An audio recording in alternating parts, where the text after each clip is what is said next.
Stillman and Company, 102.5, 106.3 The Game, streaming live on Twitter, Twitch, YouTube, and Facebook Live. We are live from the Busy Bee Plumbing, Heating, and Air Conditioning Game Nashville studios. We are presented by the Southern Bank of Tennessee. Jake Lyman is with us today. Hello, Jacob. Hello, Jared. How's it going? Outstanding. So let's start off on some football today. You know, we've been doing a lot of hockey this week. We got a lot of hockey on the program today, but let's start with a little football. We haven't done football in a little bit. So let's start off with some Titans stuff today. So we have conflicting reports on L'Jarius Sneed's health. Can you believe that? Because if there's anything that has been clear and has lacked ambiguity from the very beginning, it is L'Jarius Sneed and his knees. L'Jarius Sneed hosted a camp for kids because I guess who better to let your kid around than L'Jarius Sneed? And I guess he did an interview with a local station there. And in his interview, he said that he was fully healthy. I'm healthy as I've been. You know, last year, my first year didn't go as planned. But, you know, it's time to come out and, you know, show the world and show what God been instilling in me this entire year. I'm ready to get back on the field. And that's my life. That's what I do for a living. And I missed the whole year. And, you know, I have to remind everybody who L'Jarius Sneed is. Have to remind everybody who L'Jarius Sneed is. So that's the first part about it, which, again, he says he's healthy. So, hey, he says he's healthy, but when would L'Jarius Sneed ever not tell the truth? And I kid you not, I did see some Titan fans that were super excited about that little local news interview. Oh, he says he's healthy. He's going to have a big year. And sometimes I just think that is because some of you people cannot help yourselves. I mean, I'm just sorry. Some of you people can just not help yourselves. But then, on the other hand, we have Paul Kaharski, who was on with Robbie on Friday, who has a conflicting report about L'Jarius Sneed's health. Here's what PK said. A couple thoughts to get to really quickly. So we'll start with this one on our text line. Basically asking about L'Jarius Sneed. And if you've heard anything lately on his health/legal situation, do you think he's going to be available in game one against the Broncos? I do think he'll be available game one against the Broncos. If he's not, it'll be health, not legal. I check in weekly. No grand jury date set, and I suspect that investigation will continue to be ongoing. I do think there's a chance he starts camp on PUP. Okay, so L'Jarius Sneed says, I'm healthy. I'm the healthiest I've been in a while. And Paul Kaharski says, I do think there's a chance he starts the season on the PUP list. So who do we trust? Well, I trust Kaharski when it comes to this, because remember last year when the Titans acquired L'Jarius Sneed and we raised all kinds of hell about his knees, and Derek asked him the day after he signed about his knees, and he said, L'Jarius Sneed's knees are okay. I think the exact quote was, Titan fans, you have nothing to worry about when it comes to L'Jarius Sneed's knees. And then L'Jarius Sneed played 5 games. And the big picture takeaway for me is not about this debate, is Sneed healthy? Well, I mean, what does it mean if he's not healthy? That's not it. The big picture takeaway when it comes to Sneed is I think the Titans need to figure out how to get out of the L'Jarius Sneed business before it gets any worse. I think they need to figure out a way. They owe him a bunch of guaranteed money. If the commissioner suspends him for the alleged shooting in Texas last year, then they can easily get out of it by cutting him and keeping all the guaranteed money. But regardless, I think the Titans have got to figure out a way to be done with L'Jarius Sneed. Clearly, L'Jarius Sneed was significantly damaged when they acquired him. It's why he never practiced in Kansas City, and it's why Kansas City didn't want to pay him, and they took a third-round draft choice to get rid of him. It's why nobody else in the NFL wanted him, except for apparently you, and that's why you got stuck with the bill. Can't cry over that much anymore, though, because the guy that made that move, Ran Carthon, is out. But since arriving, L'Jarius Sneed, who the Titans were sure was healthy, has been this big, massive mystery. And everything about him and his health apparently is G14 classified or a complete and total lie. For instance, he said he was fine last year. Titan fans, you have nothing to worry about when it comes to L'Jarius Sneed's knees. Lie.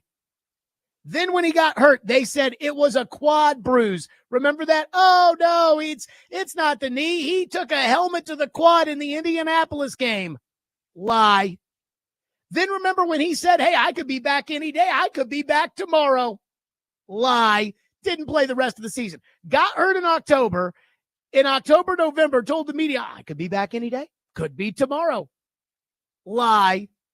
Then the Titans put him on IR, and Brian Callahan said it wasn't just a quad bruise, but it was a quad strain and a quad bruise. Lie. Then they said, well, it was the quad. It's not the knee. Lie. If it was a quad strain, I'm telling you, he wouldn't still be hurt.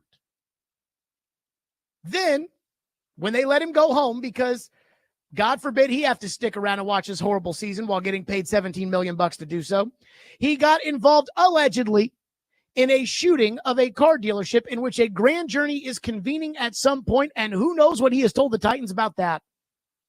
And now he's missed all of the offseason because apparently he's still hurt, even though it was just a quad bruise when a helmet hit his quad, according to what they told us earlier. And Paul says he may start camp on the PUP list, but he says he's healthy.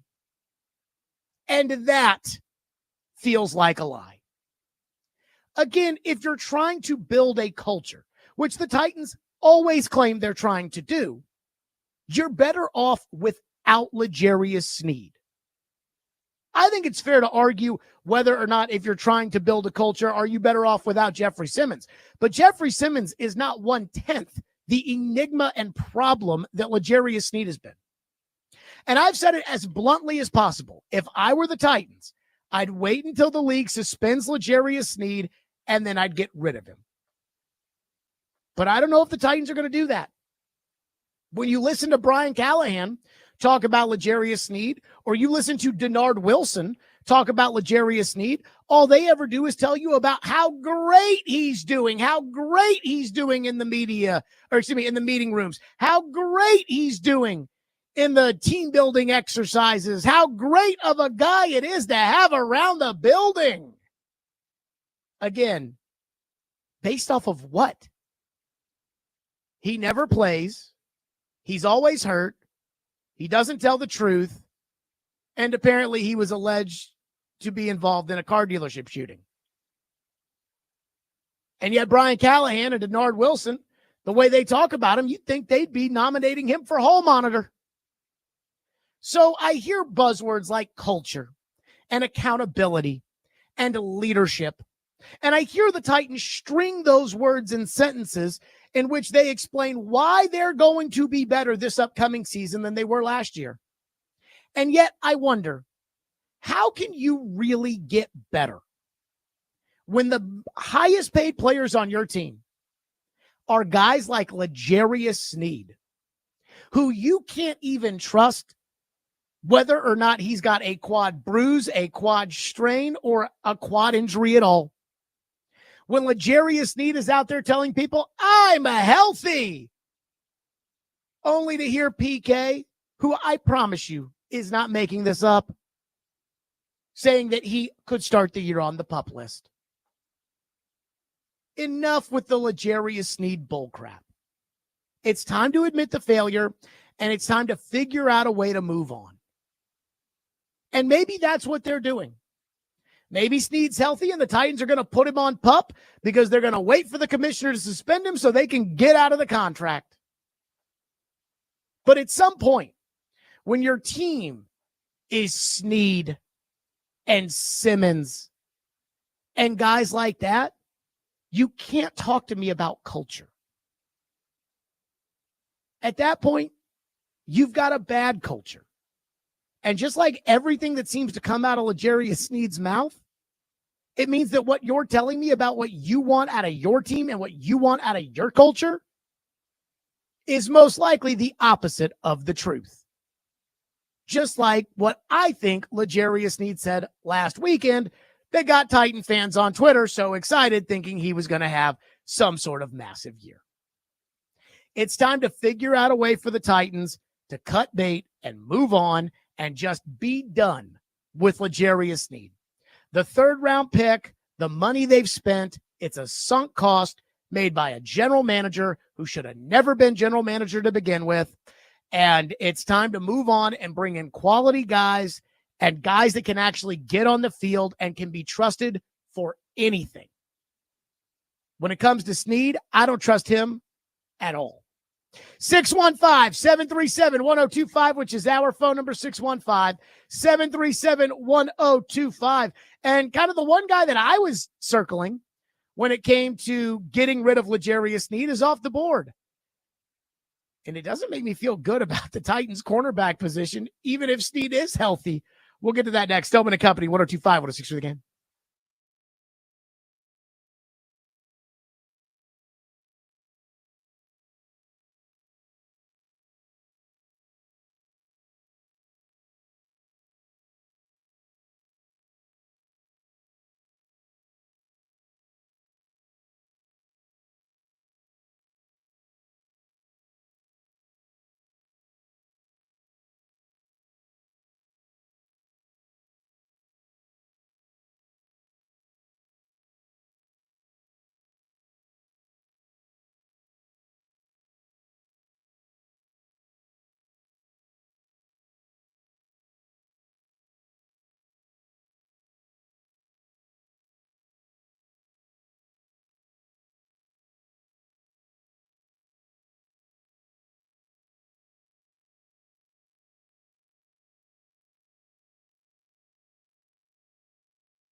Potential grand jury indictment hanging over his head. It would seem that would be something that would affect the guy coming to work. What have you seen from him, and how does that have a bearing? The things about Legarius is that when he's here and working, he's fantastic. He's all the things that we hope he would be. Certainly, when guys have off-field issues, he's not the first one. He won't be the last. There's a lot of guys that have things going on outside of the building that maybe aren't in the public knowledge, or they're dealing with things with their families. There's a lot of things that happen that just like all of us, you have to separate your personal life and your work life, and be able to come to work and focus on the task at hand. I think he's done a good job of that. Certainly, anytime you have distractions off the field, you prefer not to have those. But he's done a good job of handling it and keeping, the work here the main thing, and dealing with the things off the field when he has to deal with them. But I would say that's not unique to anybody in particular. I think that happens to a lot more guys than people realize. Again, maybe not necessarily civil cases or court cases, but just life in general. It can be hard to separate sometimes, and I think he's done a good job of it. Yes, Brian, I know we all have lives outside of work. I mean, what are we talking about here? I think we don't realize that enough, that guys have issues that happen outside of work. Yes, we do. At the same time, the patronizing of Legarius Sneed, who, again, he says he's healthy, whereas PK's reporting, he might start Alpha on pup. Now, Jalen Ramsey is off the board. My get out of Legarius Sneed free card was when it looked like the Dolphins were going to try to find a taker for Jalen Ramsey, would have been to ship him off to Miami in exchange for Legarius Sneed. Legarius Sneed's owed $17 million in cash this year. Jalen Ramsey's owed 26. And I figured the Dolphins, who I think are tanking, by the way, I figured that the Dolphins would just be interested in getting rid of Ramsey, and I would have wanted Jonnu Smith back in the trade, and then you would have had to pay Jonnu Smith. But I knew Amy probably wasn't going to give him the money to be able to do that. And so they ended up taking a player who's expensive in the secondary that Pittsburgh didn't want anymore in Mika Fitzpatrick. And now Ramsey's off the board. But you know what's crazy about the Titans? In order to win in the NFL, you have to play defense to some extent. And we all know that. And yet the Titans defense, which was horrible last year, has gotten rid of its leading sacker. It got rid of Chidobe Awuzie. Again, he didn't play all that much last year, but he was a starting caliber NFL corner. And now it's Jarvis Brownlee and Legarius Sneed, who might still be hurt or might be in prison. And while they were never going to get Jalen Ramsey anyways, so it's probably no reason to cry about, they didn't get Jalen Ramsey and they could have. It should be noted that right now, the Titans have zero cornerback depth outside of Jarvis Brownlee, who, again, was like the 130th best corner last year, and a nickel corner in Roger McCreary. And the fact that they have nothing but excuses when it comes to pass rushers. Again, you ask them, so how do you guys plan to get sacks? And Brian Callahan and Denard Wilson go into these long, drawn-out, detailed explanations about, all four guys have to be on the same page. And last year we came close to sacking the quarterback, but we didn't sack the quarterback. But with all four guys on the same page, we've got to be able to focus and blah, blah, blah, and blah, blah, blah, blah, blah. And all they talk for like 2.5 minutes to explain how they're going to get sacks last year. When again, it's the same guys that were explaining the same things to us last year, and they already cut their leading sacker, who's now in New England. This defense is going to be horrible. And at least when Jalen Ramsey was out there, you could dream of, they could get rid of Sneed, and then the Dolphins could get out of it. In fact, I think if the options were as simple as Jonnu Smith and Jalen Ramsey for Legarius Sneed to the Dolphins, or Jonnu Smith, Jalen Ramsey to the Steelers for Minka Fitzpatrick, I believe the Steelers or the Dolphins would have taken the Titans offer.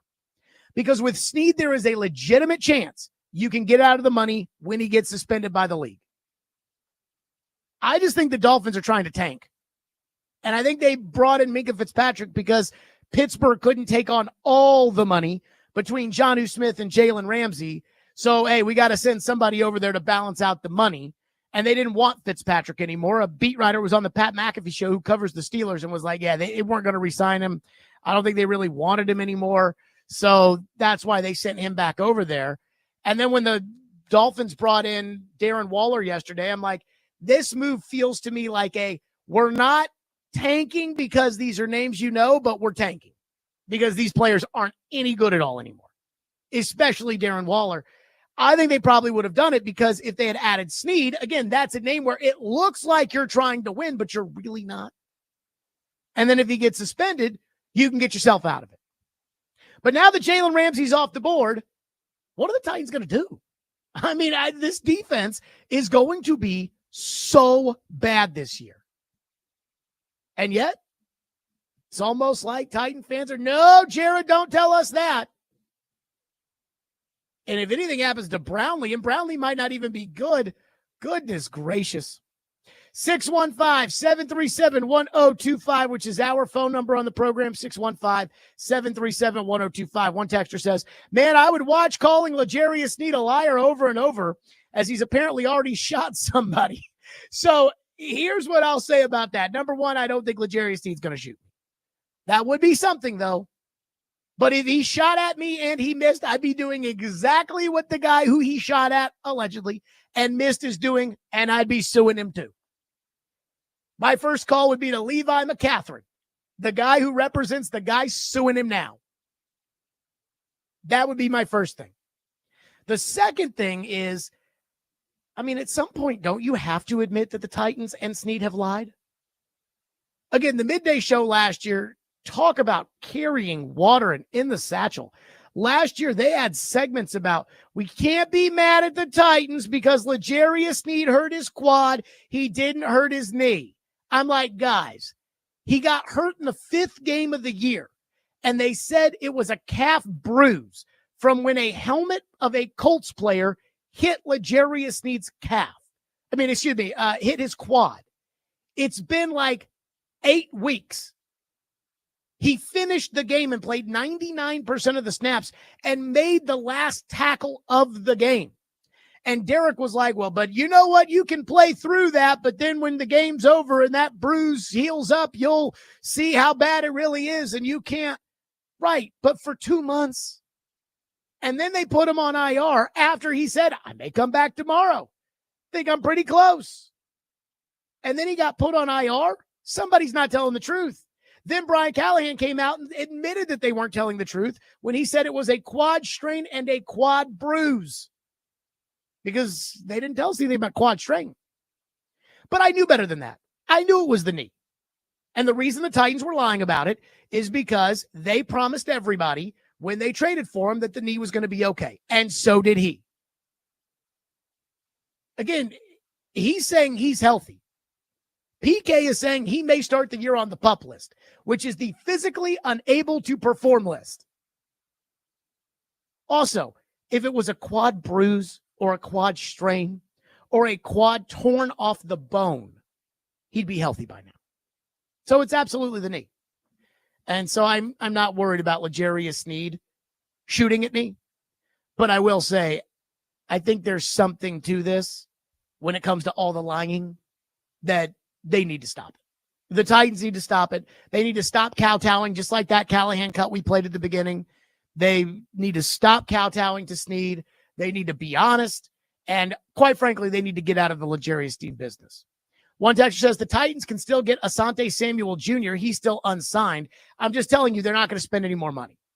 My guess is the Titans are going to be very cash strapped for the next couple of years. The Titans are 4th in payroll in the AFC South. They have been 4th in payroll the last couple of years, and I don't foresee that changing. I think they were told, hey, you get X amount of dollars, and that led them to Dan Moore and Cam Ward, and that's it. And I saw PK had a story out about how the Titans aren't going to be interested in Trey Hendrickson or in TJ Watt. Now, I don't think TJ Watt is going to be moved. I don't think the Steelers make the moves that they're making and then get rid of TJ Watt. But I don't think that, again, the Trey Hendrickson thing, I don't think the Titans would be interested in paying him $35 million a year, which is the market rate for him. And this is how the Titans end up being the Titans. when you don't want to pay. That's how it happens. So you can tell me about Asante Samuel Jr. That doesn't matter to me. The Titans are going to pay for that. The Titans are done buying players. It's over. They're going to put that crappy team out on the field. They're going to be awful. They're going to fire Callahan. And then everybody's going to say, well, the new coach is coming in to maximize Cam Ward. Because that's what happens with every crappy team. 615-737-1025 is the phone number. 615-737-1025. I did not see this commentary that is on Titan Stationery, that if this is an issue, they got a real culture problem. It's bad enough with Simmons and bad enough with Sneed, but if this is an issue, holy crap. We'll get to it next. 615-737-1025 here on the program. This week's Nationals Best Deal is Tzatziki's. Craving something fresh and flavorful? Tzatziki's has you covered. From juicy chicken kebabs to perfectly grilled salmon, every bite is bursting with Mediterranean goodness, and don't even get them started on the homemade sauces and dressings. Get half off a $25 gift card now while supplies last at theGameNational.com/deals. Also, tune in to 94.9 The Fan tonight as it sounds like on Memphis. Pregame at 6:20, first pitch 6:35. Coverage also available on the Game Nashville app and at theGameNational.com. Sounds baseball on ESPN 94.9 The Fan, presented by Twin Peaks and by Family Leisure.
somebody in his mold is never going to be Jeffrey Simmons in terms of his body type and his role. What is a reasonable next step for him to be more impactful in the pass rush? Well, I think, he's mastering, his craft of what to do, his primary, secondary move. He has a better feel for what works well for him. So I think that as long as he keeps pressing himself and getting better and better at one or two moves, he'll get in better shape this offseason. That's one of the things we talked about, dedicating himself to transforming his body, becoming, lighter on his feet. Because when you watch him, he can do everything, from the standpoint of, being a big man, how big he is, he can do everything, but just getting in better shape, fine-tuning his craft, working on the moves that work well for him. And then ultimately he uses his power. So if he gets a one-on-one, he can power rush anybody there is, and collapsing the pocket will help the defense. Okay, that was Denard Wilson talking about T'Vondre Sweat. And did you notice that in that question, he was not asked about T'Vondre Sweat's weight or getting in shape? Just say, like, hey, with his body type, he's never going to be Simmons, but how do they make him a better pass rusher? And Denard Wilson talks about, well, secondary moves and technique and blah, blah, blah. But then he goes, we're really focused on talking about getting in good shape. And that kind of went in one ear and out the other with me when he said it. Did you see what Jim Wyatt wrote? And again, I love Jim Wyatt with all my heart. He hasn't been with the Tennessean for 10 years. So what Jim Wyatt writes is on Titans stationery, which means that it is Titans approved. So in Jim's mailbag, Jeremy Rodriguez from Winchester, California asked, quote, "How goes it, Jim? I read Simmons came to camp looking ready to have a great year. How did Sweat look? Was he able to drop a little weight? How has the tight end room been looking? Hope you have a great week." And as always, Jeremy says in his question to Jim Wyatt, "Tighten up." All caps. Tighten up. Jim says, "Hi, Jeremy. I kid. That was a joke. Hey, Jeremy. Jeffrey looked great when he reported for minicamp, and Sweat looked just okay to me this offseason. I didn't notice a big difference in his weight when he reported back for the start of the offseason, but I think he's lost some weight since. He now has about 3 to 4 weeks to get himself in peak condition to be ready for camp." Then he goes on about the tight ends. And I saw a headline, one of the aggregators out there that said, "Jim Wyatt concerned about T'Vondre Sweat's weight." And I read that. And again, reading that, it's not like Jim says, "I'm worried that T'Vondre Sweat's getting too fat." But again, this is Titan stationery. Jim Wyatt does not write stuff like this without the Titans either A, being cool with it, or B, and what I think is more likely, encouraging it. Sweat looked just okay to me. I didn't notice a big difference in his weight. But I think he's lost some weight since. He's got 3 to 4 weeks to get himself in peak condition ready for camp. So are we back to the T'Vondre Sweat weight watch? Where it's like, oh, is T'Vondre Sweat going to show up in shape? And I kept going back to what all the anonymous scouts said after the Titans overdrafted Sweat last year with the 38th pick. And one of the scouts said, or one of the anonymous executives said, this guy is going to break your heart. And Titan fans just loved T'Vondre Sweat because this past season, T'Vondre Sweat, as a first and second down nose tackle, was a solid run-stuffing player. Now, again, you can get that in the 4th round. You don't need the 38th pick for that. And for some reason, Titan fans don't seem to understand that. But, when it comes to T'Vondre Sweat, and now we got to worry about his weight again, I'm like, oh, dear God. Did the Titans do any research on any of these players before they drafted them? Before they signed them? And just, again, culture. The culture around here. The Callahan culture. Harold Landry last year. Guys can be themselves. Yeah. And here's L'Jarius Sneed with every excuse in the book to not play football. Alleged auto dealership shootings. Jeffrey Simmons. Jeffrey, it's not my fault, Simmons. Every time people say, hey, Jeffrey, why don't you go get more sacks? You are paid $23.5 million. And then it's, the media thinks I'm a butthole because I get double teamed. No. We expect you to beat double teams. You're a good player, right? So if you're a good player, you should beat the double teams. And now here we are with Devondre Sweat, where he said when he was drafted, if I can get down to 340, I'll make it to the Hall of Fame. It doesn't sound like he's getting down to 340. Not when Jim Wyatt says he looked just okay to me this offseason. And again, that cut. Again, can we get that cut again, Jake? Put this through the lens of Jim Wyatt kind of taking a crack at Devondre Sweat, saying, again, I didn't notice a big difference in his weight. He now has 3 to 4 weeks to get himself in peak condition. He looked just okay to me when it comes to his shape. Here's Denard Wilson again on Jeffrey Simmons. Somebody in his mold is never going to be Jeffrey Simmons in terms of his body type and his role. What is a reasonable next step for him to be more impactful in the pass rush? Well, I think, he's mastering, his craft of what to do, his primary, secondary move. He has a better feel for what works well for him.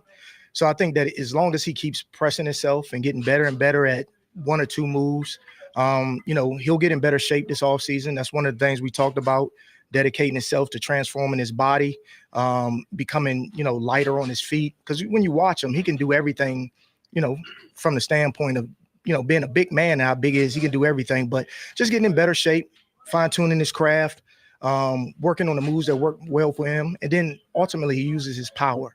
So if he gets a one-on-one, he can power rush anybody there is. And collapsing the pocket will help the defense. I mean, he's telling you, like we've sat down with him. We're talking about losing weight. We're talking to him about transforming his body. We're talking to him about, oh boy. Texter says, I have a son and a daughter. My son is older. You treat the Titans and the Preds like I do my kids. With my son, I'm like, come on, man, get your head out of your ass. And with my daughter, I say, it's okay. Just try to do better, sweetheart. I think there's a big difference between that and the way that I treat the Titans and the Preds. For starters, I absolutely ask the tough questions when it comes to the Predators the same way I do the Titans. I asked Barry Trotz last week if he was on the hot seat. I asked him every week during the season about firing the coach. I've told Barry Trotz, I think the goalie contract is going to be a disaster. I told Barry Trotz not to do it. Barry Trotz made a comment yesterday about the defense and then finished it up with, last year Saros took too much criticism, which was undeserved. And Jake and I were talking about it yesterday. We're like, yeah, I think that's kind of pointed in my direction. So don't tell me I don't get on the Predators. I get on the Predators plenty. And right now they suck too, just like the Titans. I think the Predators are going to do the same thing they tried to do last year. And I have a hard time believing that they're going to get a different result. One texter says, you're crazy if you think the Dolphins are tanking. They beefed up the offensive line, and the first time in 5 years we've done that.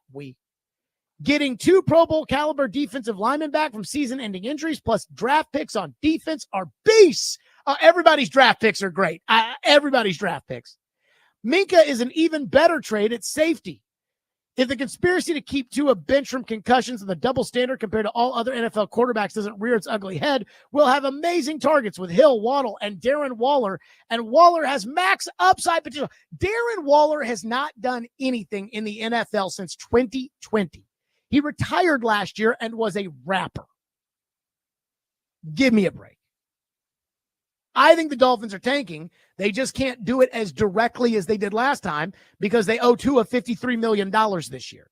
So it's like, well, you know what? We got Tua at quarterback, but we're going to lose anyway. So let's try to keep the costs down, and we probably won't win. But, hey, let's make it look like we're trying and go get Darren Waller, get him off the rap circuit. One texter says, come on, Coach Wilson, master his craft. Does he realize that only 75 pass rushers have ever done that ever? You can't master your craft in 2 years. What a doofus. I mean, I just think that those are just words. But again, I think that, hey, we've talked to Devondre. We got to focus on his weight. His weight, I think that's an issue. That I think, and then when Jim Wyatt's saying it, that is, again, I don't think Jim Wyatt's just saying that to say that. I don't think Jim writes that if the Titans aren't cool with it, or if the Titans haven't made it abundantly clear that they want that to be the narrative, or that he knows that everybody in the building's talking about it every day. So it's like, well, I mean, everybody's talking about it anyways. And you want to know how I know how homerific this is? The other part of the question was about the tight ends. The tight ends have looked good, especially Chigakonkwo. Yeah, okay. 615-737-1025. That's our phone number, 615-737-1025. Chris Sanders joins us on the program next. Stillman and Company, 1025. 106 for the game.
Stillman and Company. Hey, this September, Tim McGraw will be performing at Trinit's Rock the Cradle in Nashville, a meaningful event supporting newborns and moms at Ascension St. Thomas in Midtown.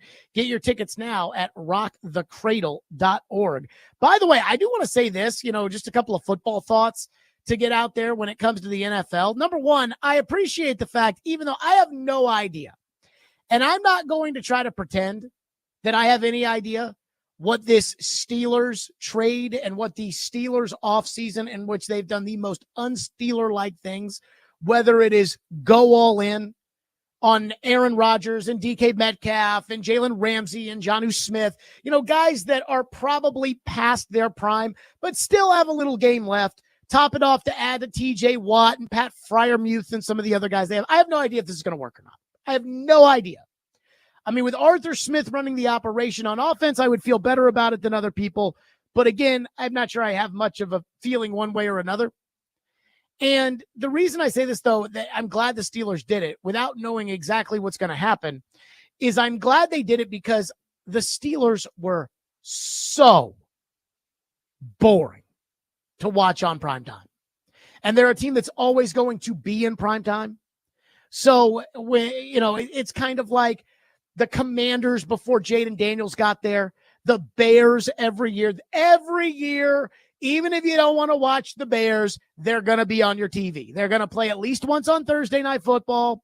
They're going to play games on Sunday at 3:30 because it's Chicago, and they'll play a Green Bay, and they'll say we can put that on TV. They'll play a Sunday night game. They'll play a couple of Monday night games, and the Bears haven't had a quarterback in 30 years, so they've been incredibly boring to watch.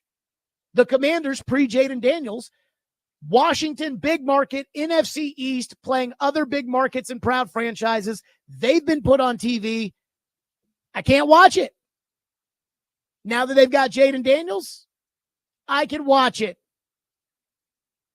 And then with the Steelers for forever, when they had Ben and Brown and Bell and those guys, or Hines Ward and Plaxico Burress, and Bill Cowher was the coach, and Jerome Bettis, I could watch them on TV. But lately, with Trubisky and Kenny Pickett and Mason Rudolph and the corpse of Russell Wilson last year, I could not watch the Steelers. Could not watch it. So I have no idea if the Steelers are going to be any good. I saw a Pro Football Talk tweet that said the Steelers are favored in 6 of 17 games. Again, who knows what that means? Aaron last year, not great with the Jets, but his numbers weren't that bad. I have no idea if they're going to be any good. But I do know this. I do know that they will be watchable. The second thing when it comes to the Steelers that I find to be at least a little fascinating is this report from Adam Schefter. And I say report, but I'm using this term loosely by saying, quote, in recent weeks, multiple teams have been discussing whether they can trade for Pittsburgh Steelers standout pass rusher TJ Watt, who skipped the team's most recent minicamp, sources told ESPN's Adam Schefter. So Adam Schefter is reporting that teams are discussing if they could trade for TJ Watt. Is that news? Like, is that news?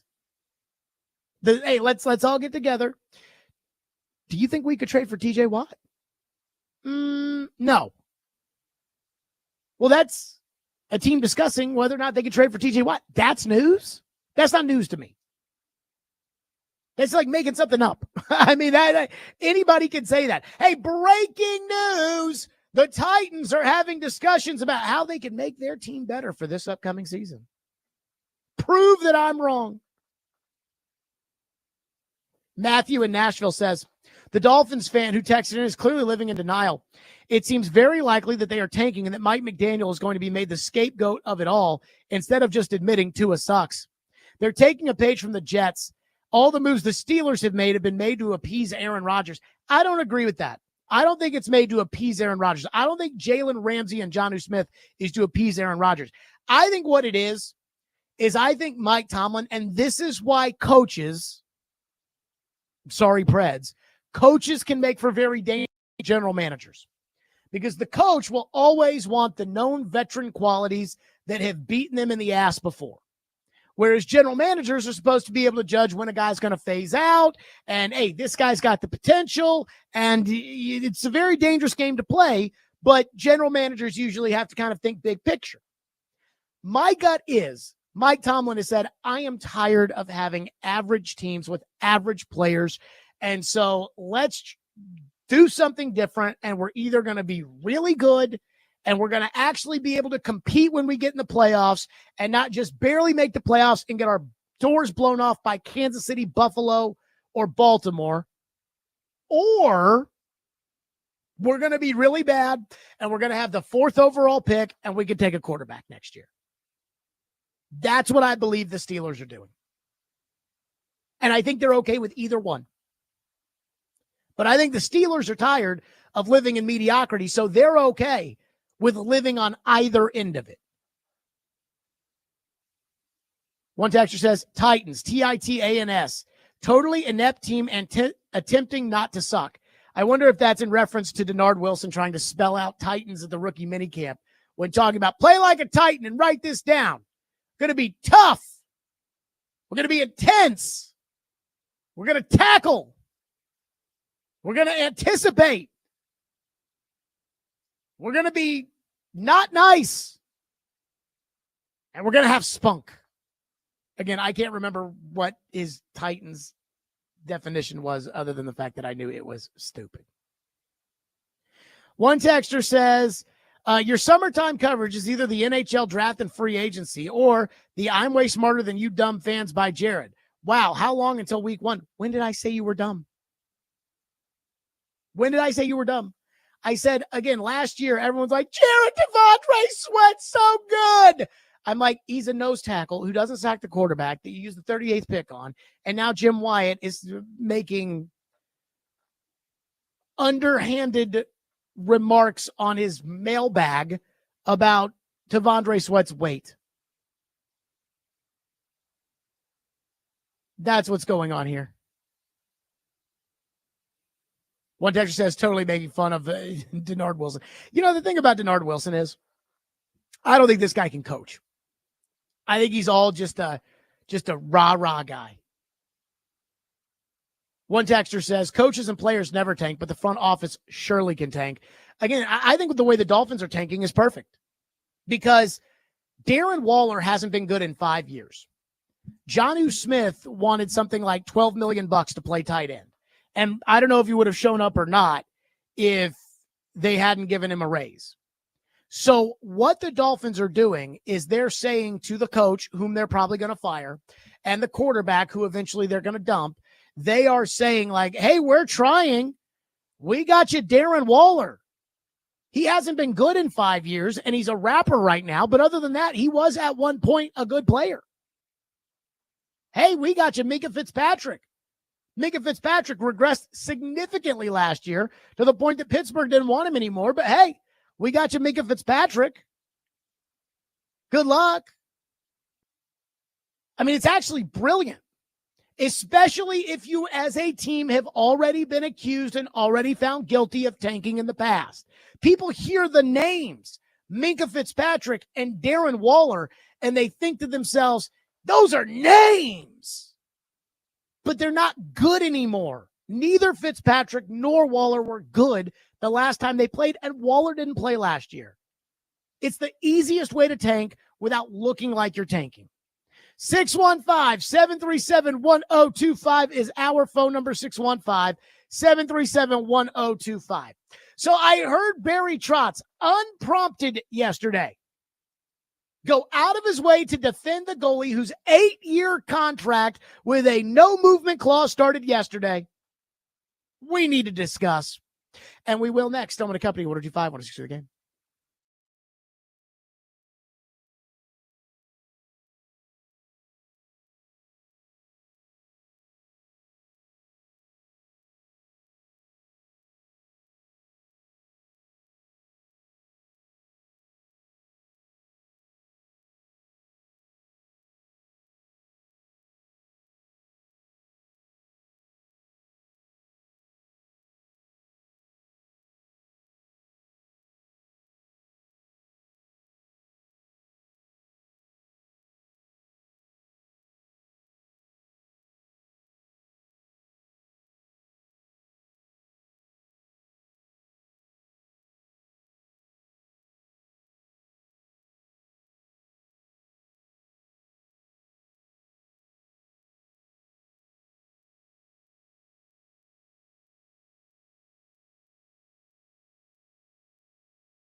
Stillman and Company, 102.5, 106 The Game, streaming live on Twitter, Twitch, YouTube, and Facebook Live. We are live from the Busy Bee Plumbing, Heating, and Air Conditioning Game National Studios. We are presented by the Southern Bank of Tennessee.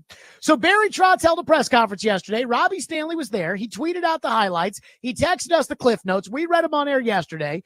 And there was one thing in there about Saros being unfairly criticized that Robbie had pointed out. And we saw what the quote said. But, what's the context of it, so on and so forth? Who knows? And Jake and I were discussing yesterday, is that comment about Saros being unfairly criticized, is that pointed in my direction? So Barry Trotz, who spent most of his press conference talking about fixing the defense, veered off, as he is one to do, in his press conference, and said that he fixed the defense to give Saros a chance. Here's the cut. Here's the context. Here's what Barry said. The big thing for me was the trade that we did the other day. That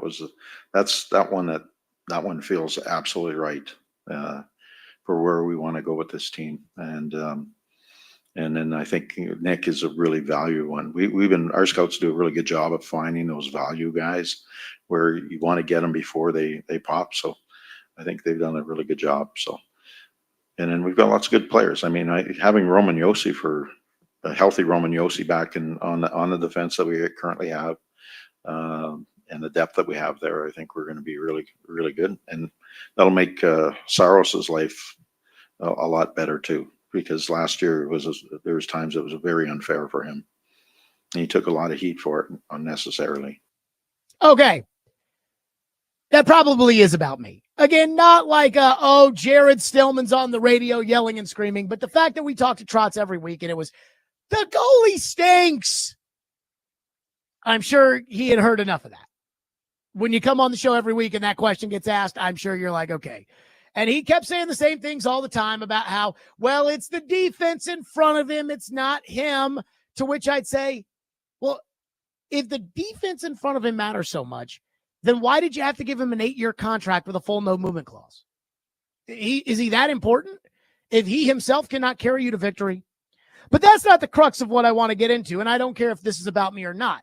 The issue to me is the fact that when it comes to UC Saros and the Predators, for whatever reason, the Nashville Predators never, ever, ever blame UC Saros for anything. Whether it is Trotz, whether it is the coach, whether it is Willie and Chris, nobody over there ever, ever, ever, ever gets mad at UC Saros when they don't win or when the goalie does not play well.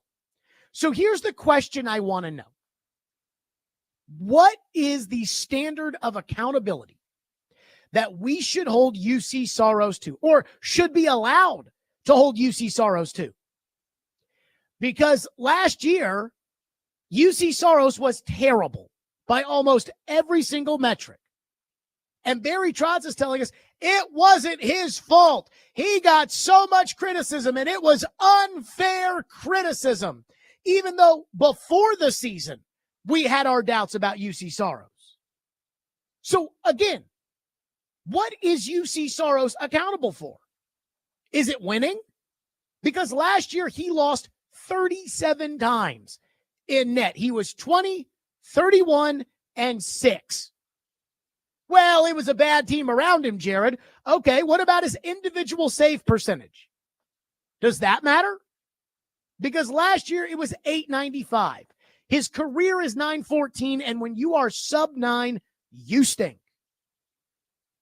Well, that was last year, Jared. Last year doesn't matter. That's in the last 2 years. So not just last year, but the year before, UC Saros has had 23 RBSs, which are really bad starts. That's when you get run out of a game when you're not very good. UC Saros had 11 2 years ago and 12 last year. So that's more than just 1 year. Last year, his goals saved above average, according to hockeyreference.com, was -7.6, meaning he allowed in an extra 8 goals because the stat goals saved above average are the amount of goals that the goalie prevented given his team's save percentage and shots faced versus the league average save percentage on the same number of shots. Again, minus 7.6. So all the stats say that last year UC Saros was bad. And the really bad starts was an issue the year before that as well. But we're told it's not his fault. Can't blame him. Well, what about the fact that he's 5-11 in the playoffs? What about the fact that he had a sub-9 save percentage in the 4-game bubble series against Arizona? What about the fact that he was awful in the Four Nations and got pulled and got benched? Was that his fault? Or was that Nick Blankenberg and Justin Barron's fault too, even though they weren't on that Four Nations team? Is the fact that he's never won a playoff series in 5 years of being the Predators' starting goalie, is that not his fault? So here's the question I have for Trotz. Here's the question I have for Willie Donick. Here's the question I have for Chris Mason. Here's the question I have for every single one of you Saros defenders out there who apparently can never do any wrong and it's never his fault. When is it his fault? Will it be his fault this year? You tell me. They made one change on defense last year.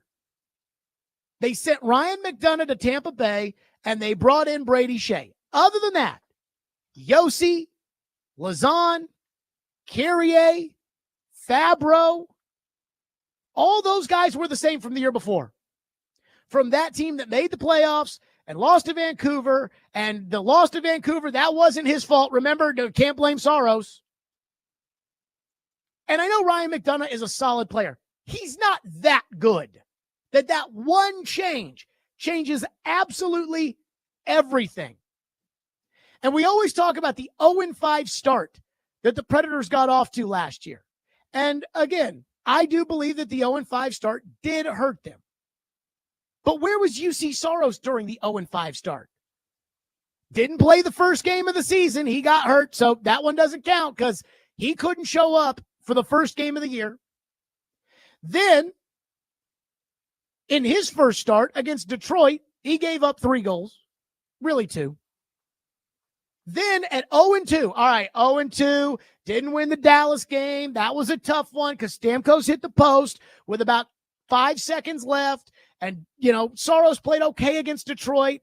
In game 3, gotta have it. Crappy Seattle at home. Saros, 6 goals allowed on 34 shots, .824 save percentage. So the opportunity to win game 3 and give your team a 1-2 record, and again, at 1-2, it's not the end of the world. Nothing. They lose to Edmonton because McDavid did McDavid things, and then they play Detroit. Can't go to 0-5. How did Saros do in that game? 3 goals on 22 shots and .864 save percentage. But again, according to the Predators and everybody related to the Predators, it's not his fault. Not his fault that they started off 0-5, even though he wasn't able to play the first game, and he had a sub-9 save percentage in 2 of his first 4 performances that contributed to the 0-5 start. All of his stats were awful. Hasn't won a playoff series. 5-11 in the playoffs, and yet it's never, ever, ever his fault. So when can I blame him, Barry? When can I blame him, Willie? When can I blame him, Chris Mason? And I am just so sick and tired of how it is never UC Saros' fault. I'm told this guy is Pekka Rinne 2.0. And yet, when they win games, and they get close, he gets all the credit. They lost to Carolina in a series in which it went 6 games, and it was a very competitive series, even though Carolina was clearly the better team in 2021. And Saros was very good in net, and it was like, but hey, Saros was very good in that Carolina series, so he gets all the credit. Even when they don't win, but he gets none of the blame. And yesterday, Barry Trotz, again, well, we really fixed our defense because our defense last year wasn't good. And with Yossi back there, it'll give Saros a chance because last year, Saros was criticized too much and it wasn't fair. It's never his fault. Never, ever, ever, ever, ever. That's why this team can absolutely, positively not live without him. So here's what I'm going to say. Let's just all be fair. Let's all make a deal. The Boohoo Saros crew and all of us who can watch the game objectively, let's make a deal. This year, now that his 8-year contract is kicked in, now that his no movement clause is kicked in, so even if he still sucks, there's nothing they can do about it. This year, with the additions they've made on defense, if he's not any good, then you have to admit he sucks. Barry, you have to blame him. If his stats are sub-9 save percentages this year, you have to blame him. Willie, Chris, Hal, if he loses 37 games again, you have to blame him. Because, again, it'd be one thing if they lost a game and Saros played great, or they lost a series and Saros played great, and you said, yeah, Saros really gave it everything he had, but the team wasn't good enough, and you can't put that one on Saros. But instead, it's every criticism. Can't put that on Saros. Can't put that on Saros. Certainly can't put that on Saros. I mean, well, how could you ever put that on Saros? Can't blame Saros for the Arizona Bubble Series. Can't blame Saros for the Carolina Series they didn't win. Can't blame Saros because he was hurt in the Colorado Series.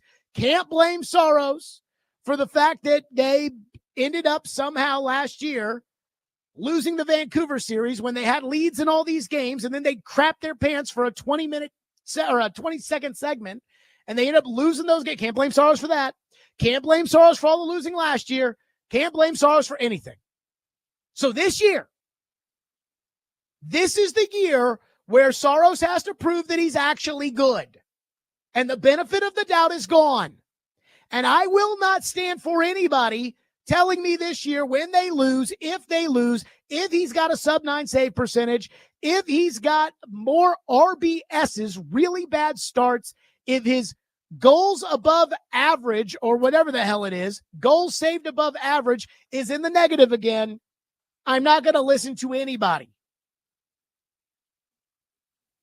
take up for Saros because I'm sick and tired of it. He was unfairly criticized last year. How about you win a game? If you're so good that I have to give you a no movement clause and have to tie my hands to you, I have to tether my entire operation to you, shouldn't you be responsible for helping me win? 615-737-1025, which is the phone number, 615-737-1025. So when teams make moves, a lot of the times, if they go against the grain, people say, what are they thinking? And sometimes these general managers see things you don't, and they are geniuses. And other times, they're reckless. Well, there's a move Barry Trotz has made that Barry Trotz is convinced it's going to work. We'll get to that in your phones next. Stillman and Company, 102.5, 106 the game.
we set out with a couple goals, and I think we really concentrated on really fixing our defense, sort of now and into the future.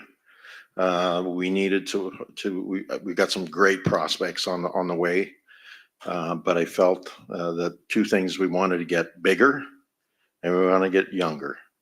We have some of those great young puck moving guys coming, so it takes longer for those big bodies to have success. You know, you look at some of the great players, you know, in the past, more when I coached, probably like the Prongers and the Hatchers of the world.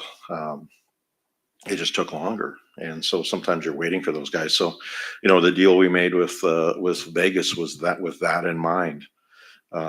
You're getting a 6'6" defenseman who we project is going to be in the top four. He's going to play, high minutes. And if you look even in the playoffs last year against Edmonton and I think it was Game 7, he got a lot of minutes against those top guys. I mean, we're talking maybe the best two forwards in the league. So we just feel he's one of those players that is going to make a difference in the right age category for us as a hockey team. Okay, that was Barry Trotz yesterday. Boy, he loves himself some Nick Hague. I mean, he loves Nick Hague. And I don't want to be negative about this because, again, when it comes to loving guys, and every general manager, every coach, every spectator, every radio host has guys they just freaking love. For me, for years, it has been Ricard Raquel. You know, that top line forward who used to play in Anaheim, and then he was in St. Louis in Pittsburgh for a little bit. Now, he's too old now, but God, I loved Ricard Raquel.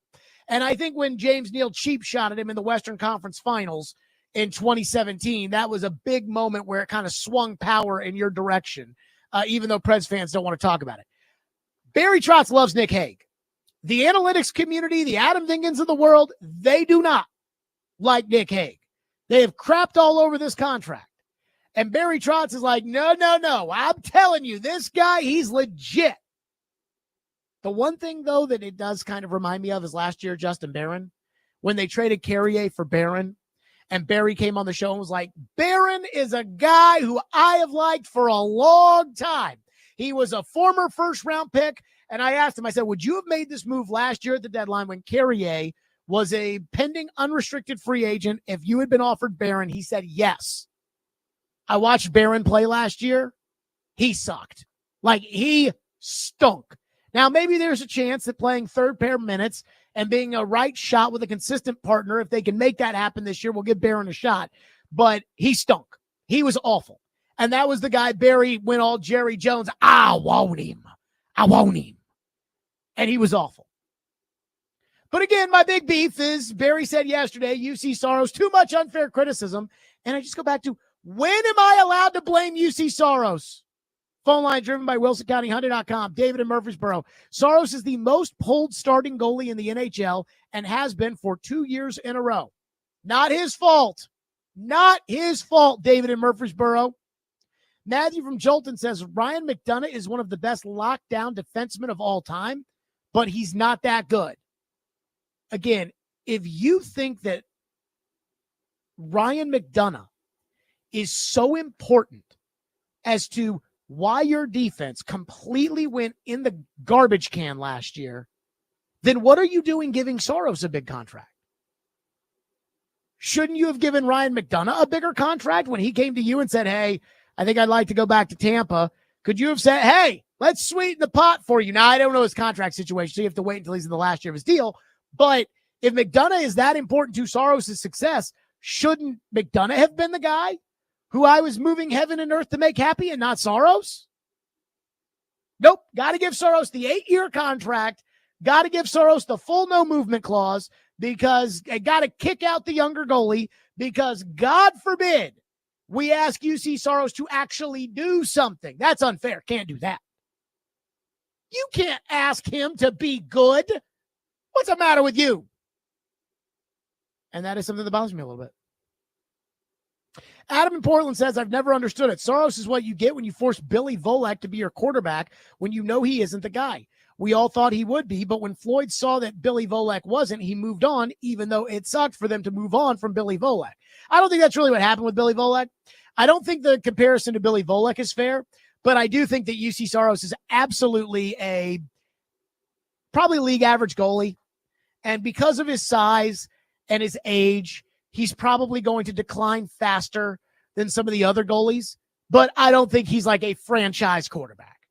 I think he's one of these guys like Tua, who we laugh at when the other team commits to these guys because you're never going to win with him as your starting goalie. You're never going to win with him as your starting quarterback. That's what I think he is. I do not think that he is Pekka Rinne, who, again, was a franchise goalie for this team. I wouldn't have given Pekka Rinne a statue outside the building. That's just me, and I love Pekka. I wouldn't have given Pekka a statue because I got a little bit higher standards. I would have retired his number, but Saros is not Pekka. And I do think that the Predators have decided Saros is Pekka because that's what they want to believe. It's like the Green Bay Packers gave Jordan Love a $55 million contract for having 5 good games at the end of a season. And I'm not saying Jordan Love's not good, but they think he's Aaron Rodgers because we went from Brett to Aaron, and now we're going from Aaron to Jordan. And it's like, you know, Aaron Rodgers, like, that's a pretty high bar to pass. And Saros is not that guy. But everybody over there, they've told themselves he is absolutely that guy. This time last year, when we were arguing the merits of a Saros contract or not, Willie kept talking about, well, Pekka took a while to pop, and Pekka this and Pekka that. And it's like, bro, he ain't Pekka. One texter says, is it possible the teams took the Predators more seriously early on because of the signings? And when the Preds figured it out some, the Preds didn't actually want to win because the season was lost. No, it is not. Joey from Bellevue says, Trotz is covering up a bad decision he made when he signed Saros to the 8-year deal. Trotz will never say, hey, I screwed up, and goodness, I'll be in my 50 when this deal expires. Pay someone $8 million that's so dependent on everyone else around him. And why give him a full no move? The thing that gets me is that my son is going to be 9 years old when this contract is up. Now, what's kind of crazy is these deals end faster than you think. Like when they start off, it's like, man, 8 years is so long. The Ryan Johansson contract expired after this year. And I remember when that 8-year deal was signed. And I remember a couple of years into that thinking, oh my God, this contract is never, ever, ever going to end. And it actually has ended. So guess what I'm saying is my son will be 9 before I know it. But I just don't. I haven't seen anything that makes me think Saros is going to be good enough to be your goalie in 8 years. And apparently they have. And all the bad stuff that we've seen, they say don't count. It doesn't count. Doesn't count. Willie and Chris Mason, nope, doesn't count. Not fair. Not fair to blame Saros for all of his terrible stats last year. One texter said, Jared is right on. Saros' stats are down 3 straight years. Some of it is not his fault. The league is getting better, and they've learned to shoot high on Saros. But the reason that most goalies are 6'5" and not 5'8". No GM signs those stats and heights to 8 years. Caleb says, tired of hearing all about these great young players. If they are that good, they would be on the team contributing and not in Milwaukee. I want to say, like, it's going to take these guys some time to be ready to go. Like, it's going to take them some time. You got to be fair. It's going to take them some time. So that I'm okay with, again, being fair. 615-737-1025. A lot of you want to weigh in. 615-737-1025.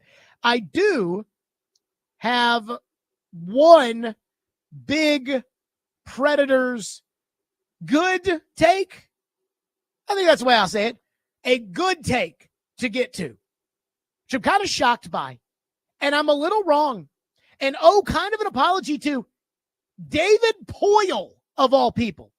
We'll get to that next. 615-737-1025 is our phone number, 615-737-1025. It's Stillman & Company on 1025 The Game.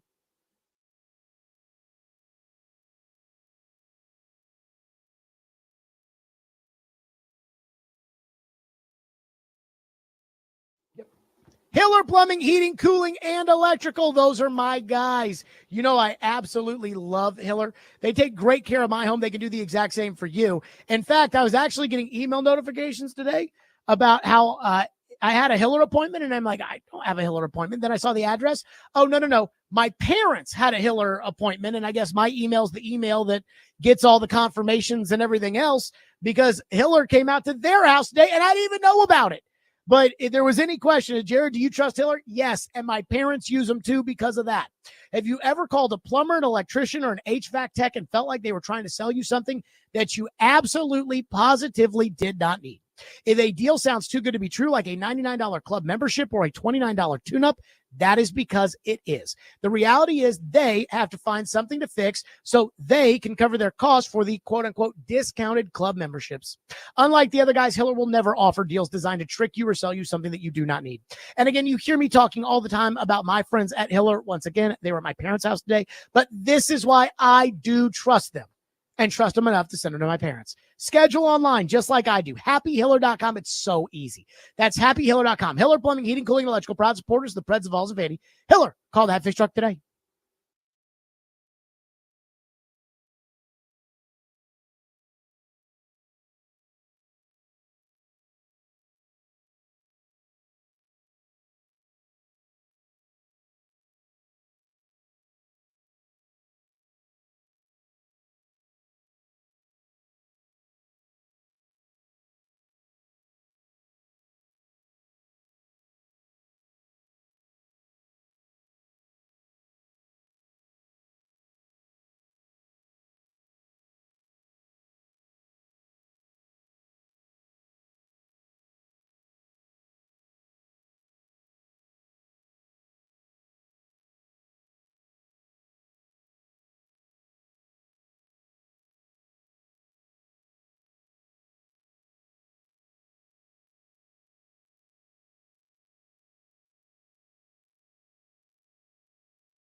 How many goals do you think Tanner Jeannot had last year? I have no idea. Just ballpark it. Not a Tanner Jeannot guy. He had four. How many goals? goals do you think a guy who gets a 5-year deal? 4. He had 4 goals. No, he had 7. See? Yeah, but probably more assists. Overachieving. Upside. Yeah. Oh, how many assists do you think you had last year? Probably more than 7, right? No, you had 6. Oh. 13 points. You're giving a 5-year deal to a guy with 13 points who's 28 years old. What are you doing? What is the direction? Don Sweeney last week goes, we're not going to gift our young players any opportunities. No, we're going to box them out with 5-year deals now instead. That's what you do. The boner that they have for the power forward. Tanner Jeannot's last 2 seasons. 14 goals.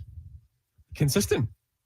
14 goals in 120 games. 7. You're getting a goal every 10 games. You got to give 5 years for that? You know what you're getting. At least he's been good in the playoffs. Oh, wait. He has 0 goals in 16 career playoff games. Again, we're not going to be there, so what's the they're not going to make the playoffs. They don't have to worry about those Why are you numbers. worried about that? Yeah. Holy crap. Why would you do that? You traded Trent Frederick, and everyone was going, that's a great deal. You don't want to pay that guy. You don't want to give that guy a lot of term. So they go out and give that term to a worse player, essentially. That was Ty Anderson on 98.5 The Sports Hub. He covers the Bruins and was just losing his mind yesterday at the 5-year deal that the Boston Bruins gave Tanner Jeannot. 5 years. And by the way, listening to all those stats, he has 7 goals a season, and he doesn't score in the playoffs. And it took me back to the 2-year period where Tanner Jeannot came up because the Predators were running out of guys during that 2021 COVID season. They were running out of guys. They called up Jeannot.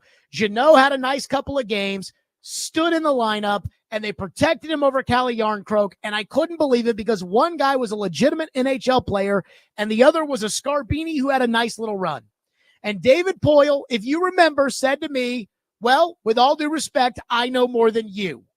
When I said, why would you not protect Calle Yarncroke? Why would you protect Tanner Jeannot? Well, David Poyle, I owe you an apology, sir. And I want everybody to know this. Because for whatever reason, Tanner Jeannot went off the next year and scored 20-something goals. And every time he scored a goal, my Twitter blew up.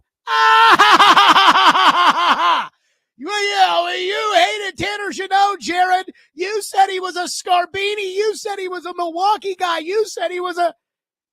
And I'm like, he is. He's got no skill. He's got no skill. He's got no talent. He's just a big oaf. That's it. But he scored 20-something goals. And every time he scored, you people... They didn't win with Jeannot, but again, he had that nice year. Then he wasn't doing so hot. And then they traded him to Tampa Bay. And I could not believe what Tampa Bay gave back in exchange for Tanner Jeannot. I think I can say this now because enough time has passed. But when the Predators traded Tanner Jeannot, they were trying to work out an extension with him. And Tanner Jeannot wanted Tom Wilson money. That's the kind of player he thought he was. He wanted Tom Wilson money, and the Predators said goodbye. And they shipped him to Tampa, who didn't win anything with him. And now that's all done. His contract is done. He's no longer in Tampa. He's no longer in LA. The contract's got a 5-year deal in Boston. The people in Boston can't believe it because Tanner Jeannot stinks. And I don't know how David Poyle pulled off the Tanner Jeannot trade that he did. I do not know how he did it because they made a lot of bad trades over the years. This one, A+++. Here's what the Predators received in exchange for Tanner Jeannot. Number 1, Cameron Reed, the second first-round pick this year, a defenseman that all the gurus seem to absolutely love. And I'm going to guess, as far as Preds prospects are concerned, Cameron Reed, now he won't be here for a little bit, but Cameron Reed is probably somewhere between number 2 and number 4. Brady Martin's the number 1 prospect on the team. And then there's Mullendijk, Wood, and I'm guessing Cam Reed is in the same group with Mullendijk and Wood and probably ahead of everybody else. Number 2, Andrew Gibson. who midseason was ranked the 11th best Predators prospect, and a right shot defenseman who Barry Trotz absolutely loves. And I believe, again, I don't, the gurus don't seem to love Andrew Gibson as much as Trotz does, but I think they envision Andrew Gibson being their first pair right shot defenseman next to Tanner Mullendijk in the future. Felix Nilsson, who's a center, who's very, very young, who is their 10th best prospect, or was their 10th best prospect midseason. And Jacob Malota, who's some goalie prospect, who knows if he's any good or not. What have I always said? When it comes to prospects, every 5 prospects you have, you are likely to get 1 or 2 NHL players from those 5 prospects. So between Cameron Reed and Andrew Gibson and Felix Nilsson and Jacob Malota, they should probably get 1 player. Like, that's probably what they should end up getting. That's so much better than Tanner Jeannot. If one of these 2 guys, Cam Reed or Andrew Gibson, becomes a first or second pair defenseman, like a Matthias Ekholm type, that is 10 times more valuable than Tanner Jeannot. If both guys become top 4 defensemen, that's 1,000,000 times more valuable than Tanner Jeannot. So I have to give David Poile his due now that the Jeannot deal is done. And there were a lot of mistakes David Poile made that I was very vocal about. And I got on his ass for not retaining Calle Yarncroke, who's, he's fine. But holy crap, what a fleece job. And how stupid is Boston? 5-year deal for Tanner Jeannot. Holy crap. So how does that make everybody feel? I've been very down on the Predators, but I did like going back to the Jeannot trade, especially when everybody tells you how good Cam Reed is. Because if Cam Reed is any good, if he's a top pair defenseman, you traded Tanner Jeannot for 2 of your 3 best defensive prospects. Joel says the Saros contract is really a no move for 6 years. The last 2 are limited movement. The 7.75 will not hurt as much given the cap will go up. As a Predators fan, you better hope you're wrong and he gets back to something close like 21 or 2022 form. If not, they better hope the goalie they took in the second round ends up becoming that guy, because they're going to need a goalie who's not making a lot of money to be able to be their number 1 goalie if Saros is what he was last year. That is an issue with how much they love Saros and how much most of us don't. One texter says, you've said it before that all you need to win a cup is an okay goalie, and UC Saros is an okay goalie. That is true. But at the same time, I don't need to give him a no-move clause, and I don't need to give him $8 million. I think you can win with Anthony Stolarz as your goalie, and he makes $2.5 million. One texter says, Saros will be gone in 3 years, trade or buyout, and he's like Marcus Mariota. Great person and a great teammate, but the ceiling is not high. If the Titans had gone all in on Mariota, they would have had to give him an incredible offensive line just to give him a chance. And Saros needs these big blue liners in order to give himself a chance. One texter says, all of the UC Saros stuff makes me feel like the Preds are starting to sound like the Titans. I just hate how, again, every time that Saros doesn't play well or the goalie stats are awful, it's an easy finger point and no. That is not fair. No. Can't blame Saros. 615-737-1025, Stillman & Company, 1025, 106 through the game. We'll give away something on the other side. Right here, 1025, 106 through the game.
Stillman and Company, I am a man of my word. So let's give something away. Be caller 5 at 615-737-1025, and you'll win tickets to Live plus Collective Soul at First Bank Amphitheater on Sunday, August 10th.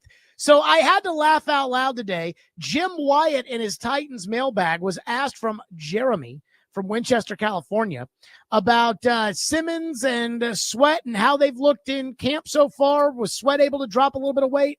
Jim Wyatt says, "Hey, Jeremy, Jeffrey looked great when he reported to minicamp, and Sweat looked just okay to me this offseason. I didn't notice a big difference in his weight when he reported back for the start of the offseason, but I think he has lost some weight since. He now has about 3 to 4 weeks to get himself into peak condition to be ready for camp." That was written on Titan Stationery. Former Titans receiver Chris Sanders joins us now in the program. Chris, we start there. Well, you already want to start negative? Your reaction to Jim Wyatt on Tavondre Sweat, he looked okay. Didn't notice a big difference in his weight, but he thinks he's lost some weight since. Yeah. What do you think? Yeah, but see, you trying to start out. I'm not saying negative because I know you got to say it, but here's the thing, man. If I'm a professional and I know I got to come in shape, and I know that a team is depending on you, I wouldn't use the last 4 weeks to get in shape. I mean, if I'm one of the guys that's supposed to be a pivotal part of your defense, and they're writing an article that you looked okay, that you looked like you lost a couple of pounds, that's not going to fly. I mean, you got drafted in the second round. You got drafted to be a dominant player. You got drafted to come in here and make this defense better. And they're talking about that you look okay. You may have lost 1 or 2 pounds. That's not going to get it, man. I'm just honest. That's not going to get it. Plus, when Jim Wyatt is saying that he looked just okay, and maybe he's lost some weight since, and he's got 3 to 4 weeks to get in shape, isn't that kind of a sign to you that he's not in shape? Yeah, he's not in shape. Listen, you don't get in shape just 3 or 4 weeks before the season starts. That doesn't happen. You get in shape when you start preparing. It's a process. You don't have a process to just get in shape for 4 weeks. You don't do that and everybody's different. Everybody prepares different. I understand that. But if I'm coming in and I'm just using the last 4 weeks to get in shape, that's not going to happen because you got to prepare like 3 and 4 weeks. I'm sorry, 2 and 3 months before that. Somebody once told me that there was this really fat defensive lineman for the Packers. I forget who it was.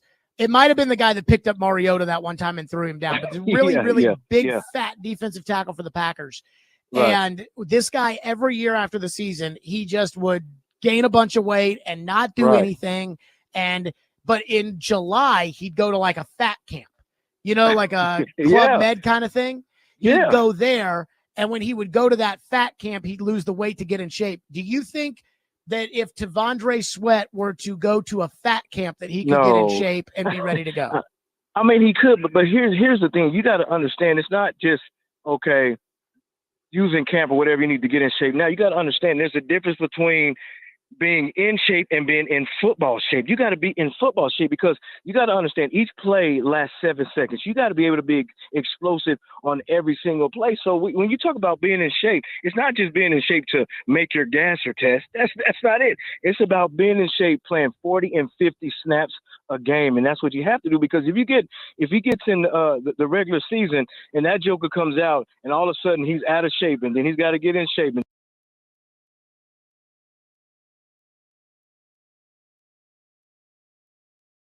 He held a camp, and he said at the camp that he's the healthiest he's been in a while. He's totally healthy. He's totally ready to go. At the same time, PK is reporting that he might be opening up camp on the PUP list. So who do you believe? Simmons?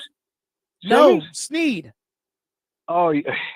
So who do you believe? L'Jarius Sneed, who says he's okay, or Paul Kaharski, who is reporting that he might open up on the PUP list?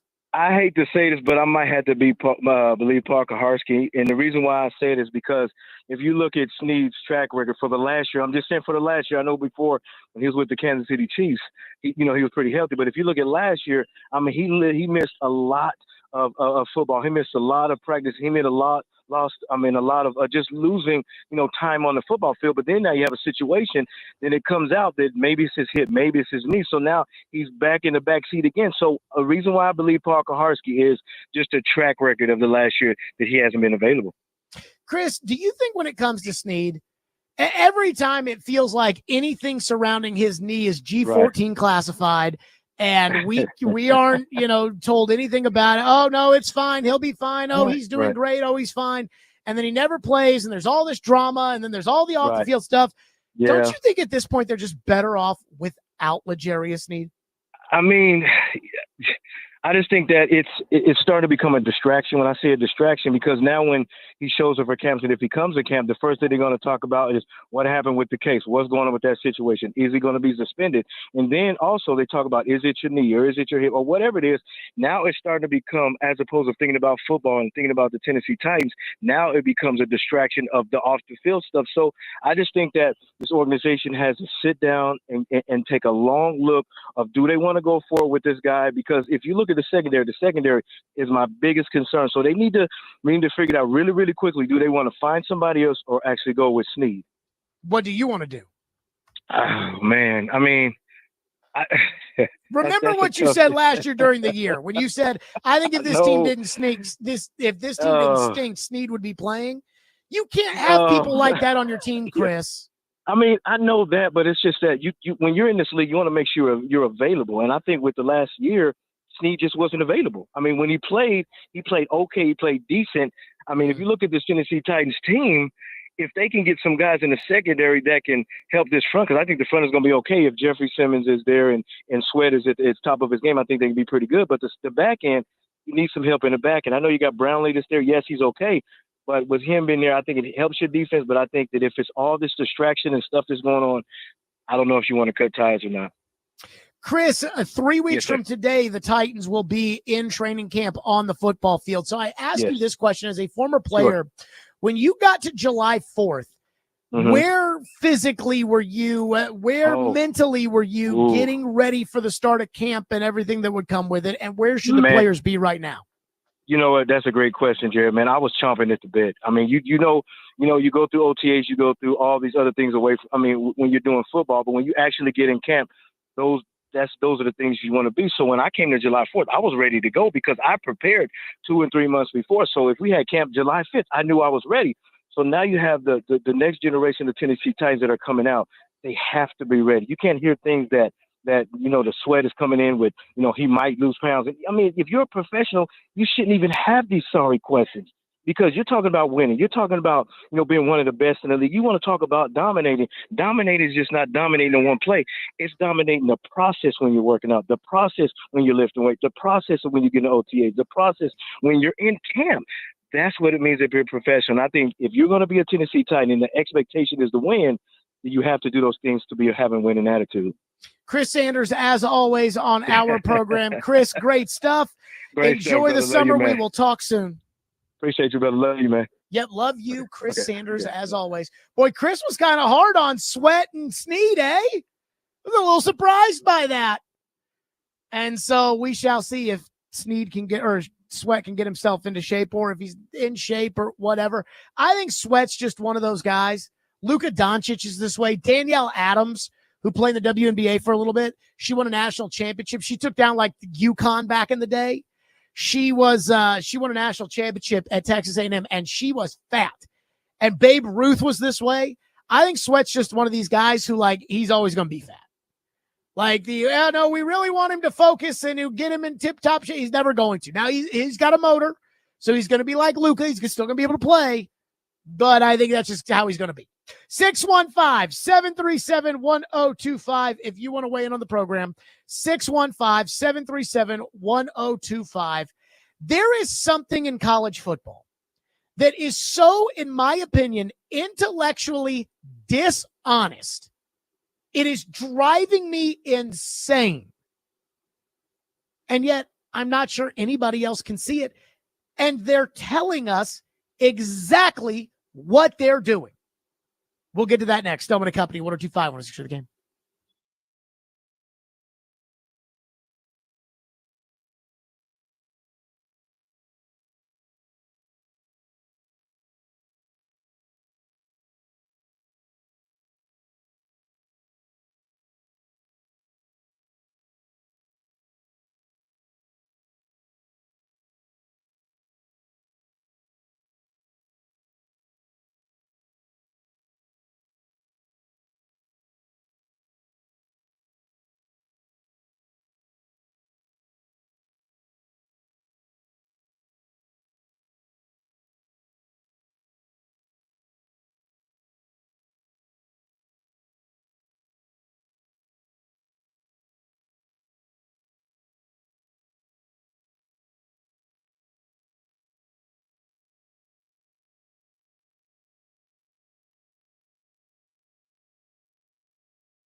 Stillman and Company 1025, 106 through the game, streaming live on Twitter, Twitch, YouTube, and Facebook Live. We are live from the Busy Bee Plumbing, Heating, and Air Conditioning Game Nashville studios. We are presented by the Southern Bank of Tennessee. And let me say this, in an hour, we're going to have Jared versus Joe. And I've got a trick up my sleeve for JVJ. Joe doesn't know about it. Caroline doesn't know about it. Jake doesn't even know about it. But I'm very, very excited for it. Now, I want to get to this. So, when it comes to the future of college football, this is the time of year where we start to see the major changes. Why? Because after baseball season is over, there is nothing until football season starts. And so this is the time of year where the commissioners are meeting with each other. They're meeting with their presidents and universities, and they're making big decisions so that when it's time to play sports, everybody's focus, for the most part, is on playing sports. And what's really up for grabs, what's really important, is the future of the college football playoff. And we all know that it's going to expand to 16 teams. And there are two separate models that are out there that are available. And there is the 5-11 model, which means 5 automatic qualifiers, one from the SEC conference champion, one from the Big Ten conference champion, one from the Big 12 conference champion, ACC conference champion, Group of 5 conference champion, and 11 at-large bids, similar to what we have now, which again is the automatic qualifiers plus all the at-larges. The committee picks them.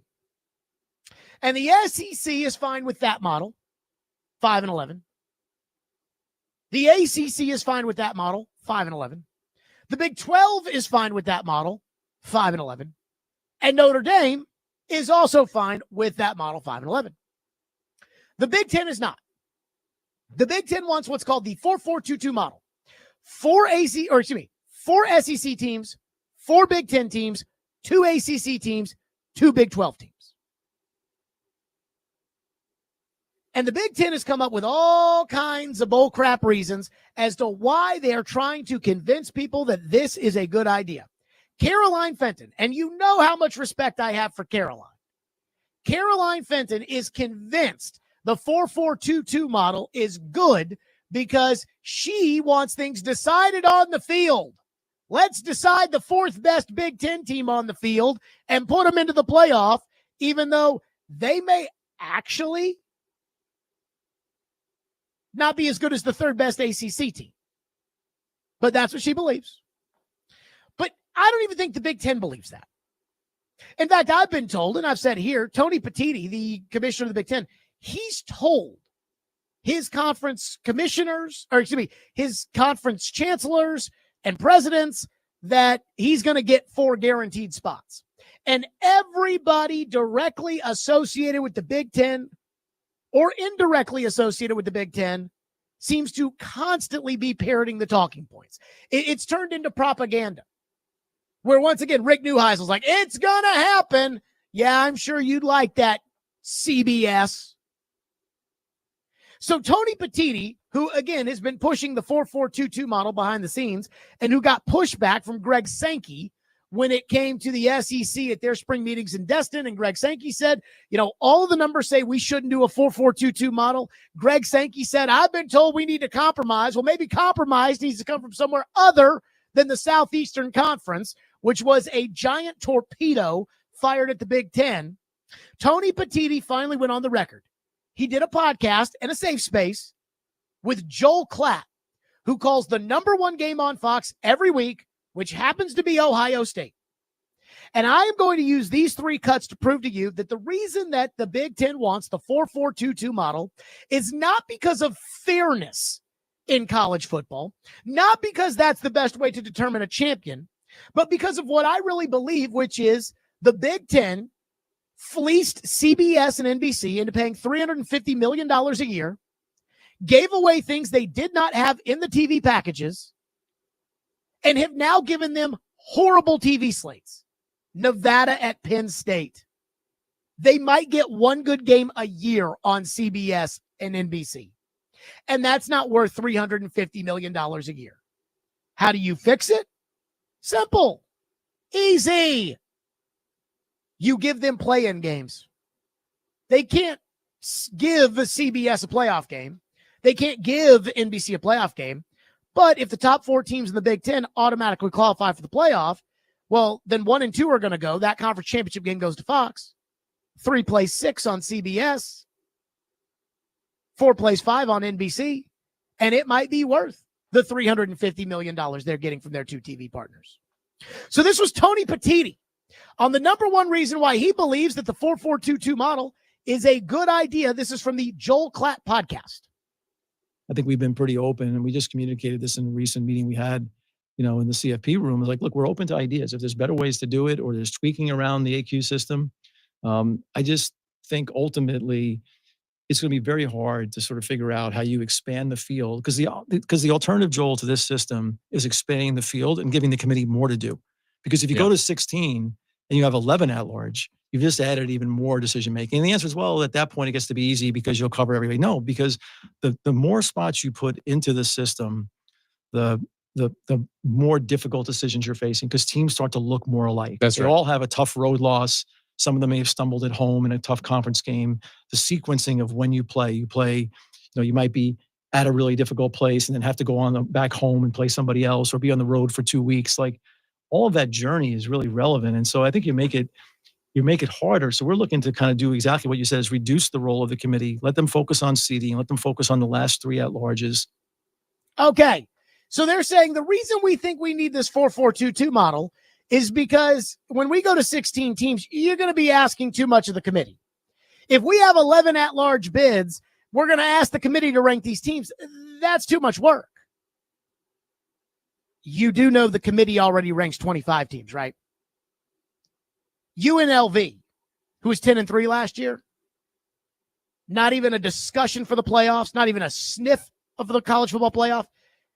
UNLV finished 24th in the final college football playoff rankings. Under the system we had last year, again, they ranked them the way they thought. They thought, South Carolina's the 15th best team. Under that system, Oregon, Georgia, Boise State, Clemson would have all made, as would have Arizona, all would have made the playoff. That's 5.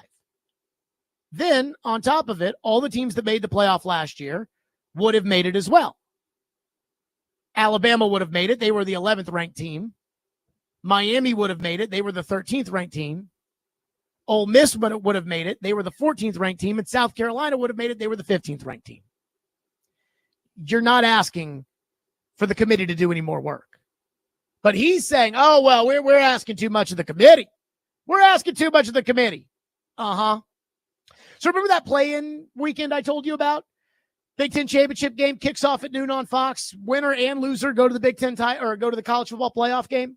Then 3 plays 6 on CBS. Then 4 plays 5 on NBC. And the next year they'll flip it around. 4 will play 5 on CBS, and then 3 will play 6 on NBC. Yeah, that extra TV.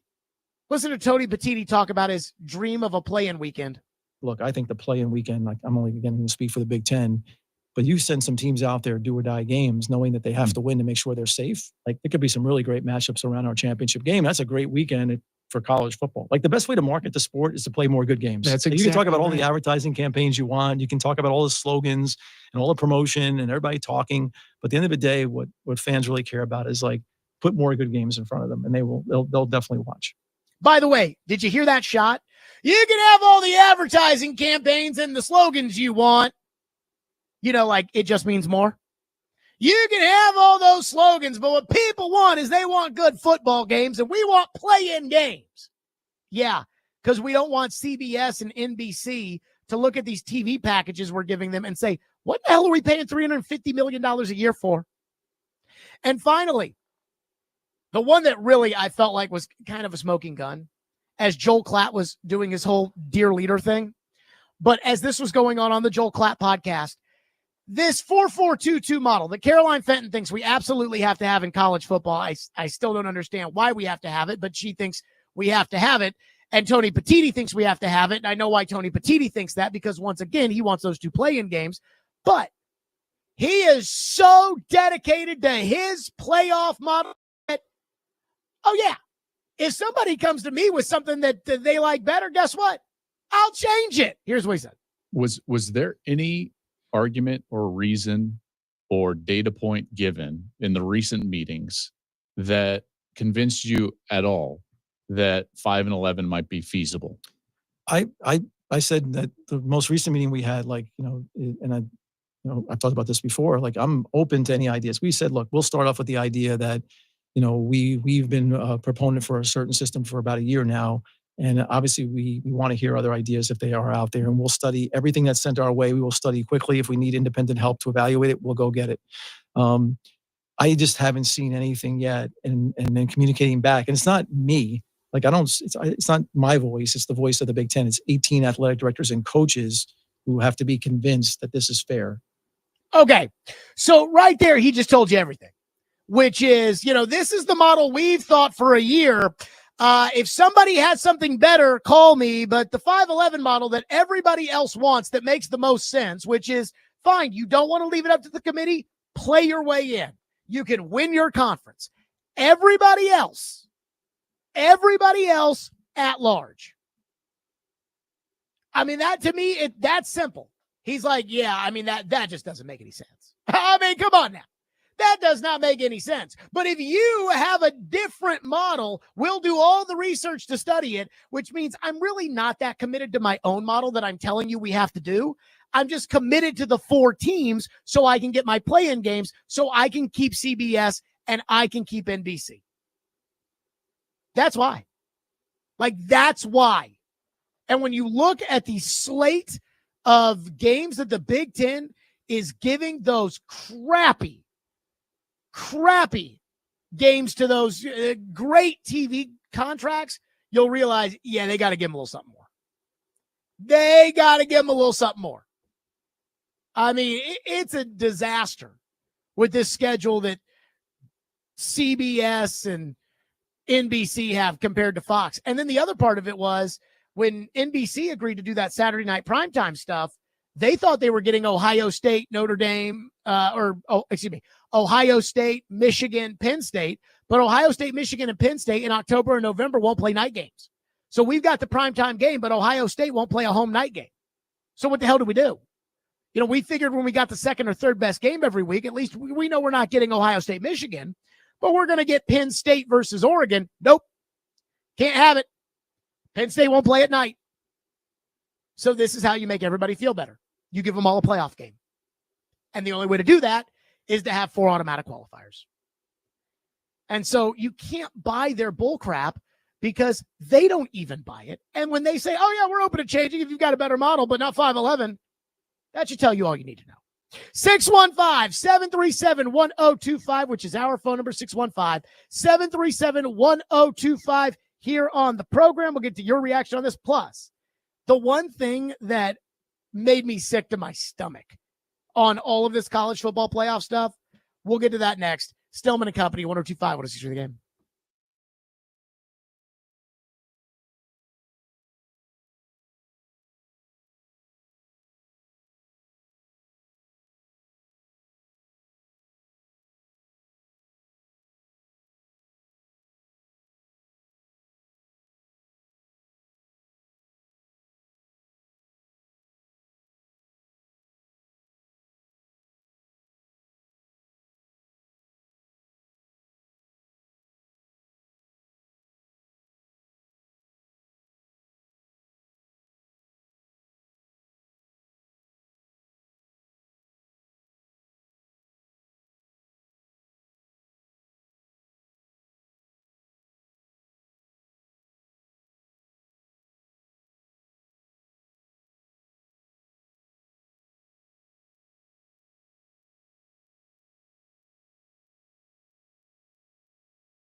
I also want to get to that 5-11 model that the Big 12 and the SEC kind of inexplicably threw out there, to be honest.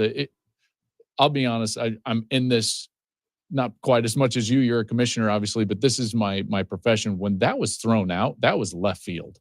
When 5 and 11 was thrown out.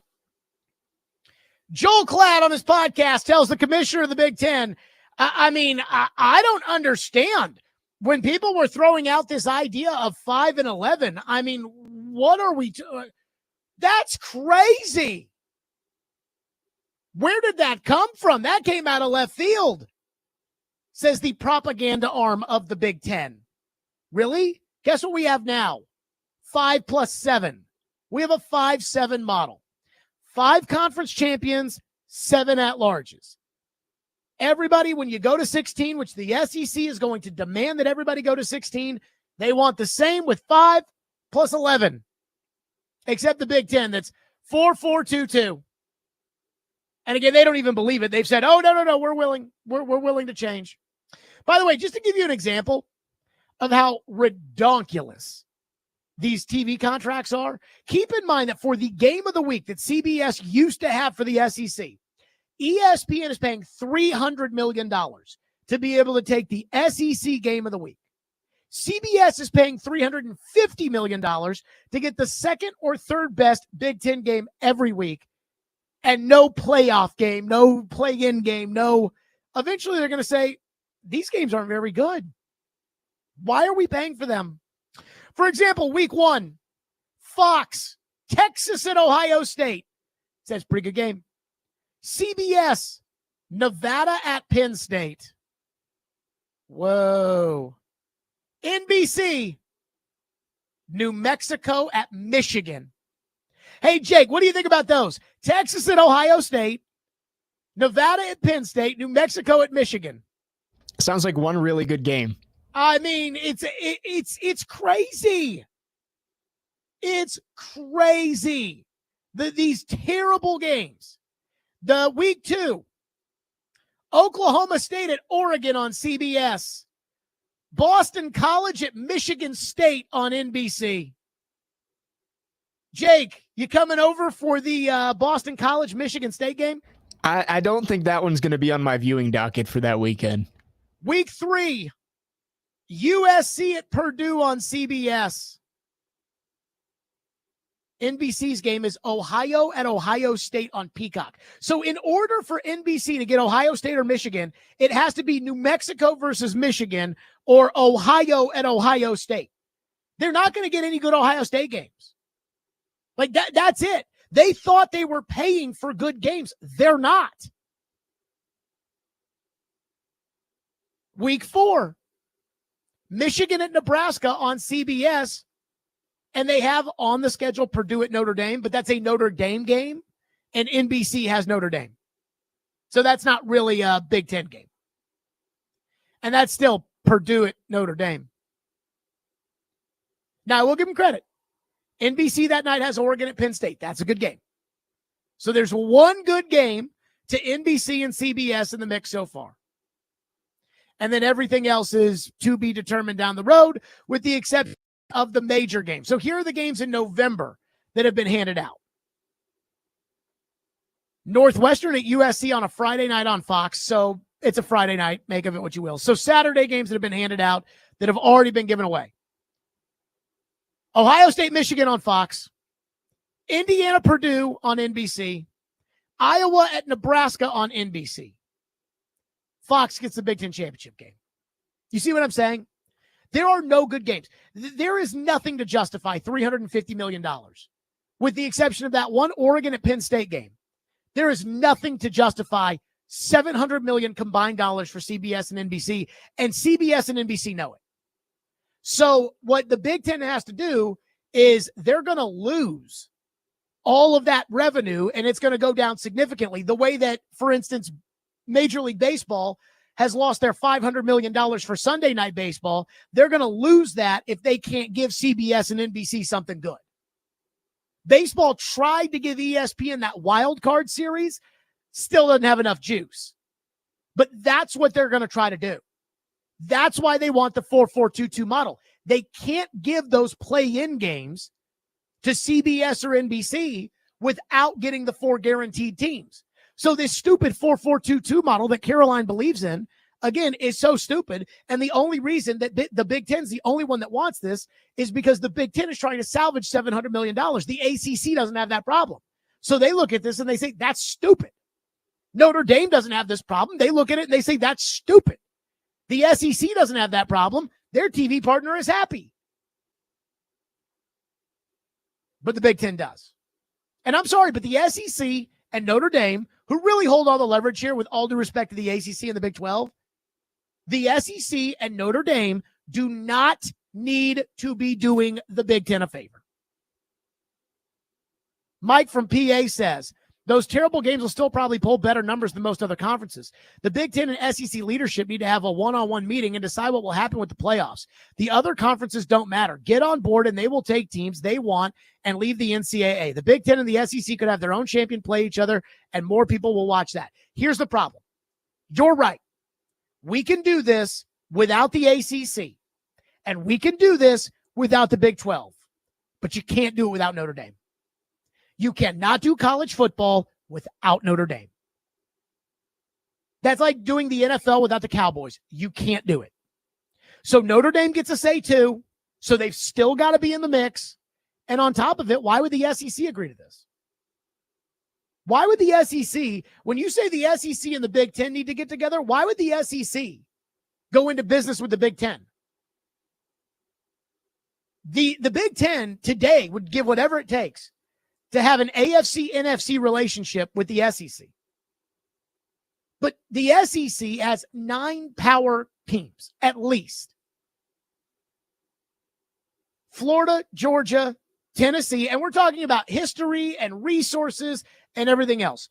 Florida, Georgia, Tennessee, Alabama, Auburn, Texas, Oklahoma, LSU, Texas A&M, and if you want to put Ole Miss in there, you can. I wouldn't, but you could. 9 power teams. How many teams are at the level of a program that Florida is in the Big Ten? Ohio State, Michigan, Penn State, maybe, USC. Oregon, if you want to give them Oregon. I'll give them Oregon. That's 9-5. Why would the SEC go into business with the Big Ten like that? One texter says the best Big Ten games almost always involve an SEC team. That's not true. The best Big Ten games are Michigan and Ohio State. It's the number 1 game in college football every year. Like it or not, it's the number 1 game. And then the second best games in the Big Ten usually involve Ohio State and Notre Dame or something like that. Ohio State is an unbelievable TV draw. Ohio State, like the SEC has about 4 schools that pull, what I call Ohio State numbers. Alabama, Texas, Georgia, and then whoever that really, really good team is that one year, they can draw Ohio State-ish numbers, but Ohio State is the number 1 draw in college football. One texter says they should have no guaranteed slots. It should just be the top 16 after championship weekend. That's what Greg Sankey said. That's what Greg Sankey said that he wants. But I don't think that's what Greg Sankey's going to get. I think, again, he already agreed to the automatic qualifiers, and that's fine, and I think it should stay that way. Fitz will join us next, 615-737-1025, Stillman and Company, 102.5, 106 for the game.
I laugh out loud when it comes to media people that are just in the bag for teams or leagues or whatever.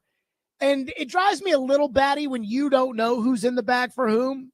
But when Joel Klatt is having a sit down with the Big Ten Conference Commissioner, this is the guy who does the game on Fox every week, which is always a Big Ten game, and it's usually Ohio State. And he's sitting there with the Big Ten Commissioner who is begging anybody who will listen that they need to go to a 4-4-2-2 model for a 16-team college football playoff. And he says, when people started talking about 5-11, that came out of left field. I'm like, really? Well, A, it's what we do now. But B, isn't it also what makes the most sense?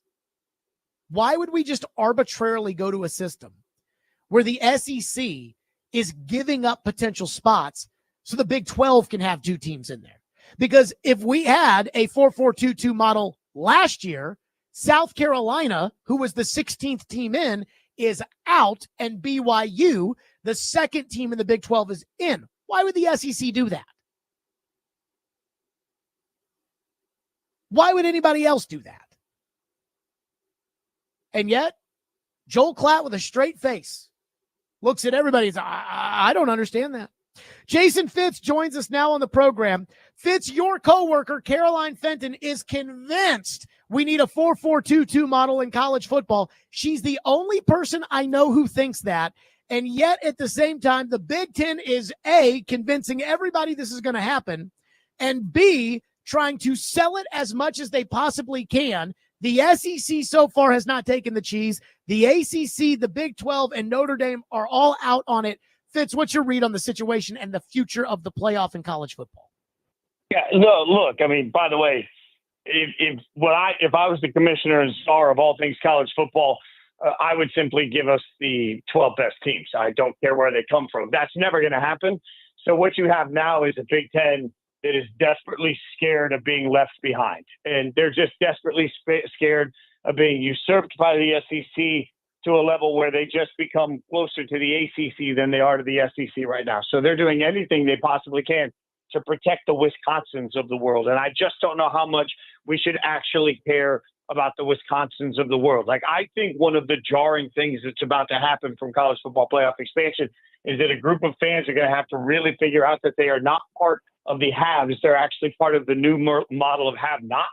And those are going to be programs that still feel like they matter on Saturdays, but do they? Like, does Iowa really deserve to be in these conversations? Or any of us really feel like those programs are better? I don't. You know, when I say that, I get called a SEC elitist, which you know I'm not. I think the problem here is that nobody really wants to play in the sandbox together. They all want to protect their own interests, and the entirety of college football understands that if the SEC or the Big Ten decides that they want to just go off on their own and do their own thing, everybody else is just going to be left holding nothing. So it's about how you try and keep everybody together. And I don't know the right answer to that. Okay, I know why the Big Ten, or I think I know why. I don't want to get sued. I think I know why the Big Ten wants 4 automatic qualifiers. They are making $350 million a year from NBC and CBS in order to give them the second or third best game every week. We just went through the TV schedule outside of one game where NBC has Penn State and Oregon. Outside of that, it's a lot of New Mexico at Michigan, Ohio at Ohio State. The first weekend, you get that great Texas-Ohio State game on Fox, and then you get Nevada and Penn State on CBS. I think they want 4 automatic qualifiers so they can have 3 play 6, 4 play 5, and they can give a game to NBC and give a game to CBS to justify the $350 million that each network is paying for Big Ten football.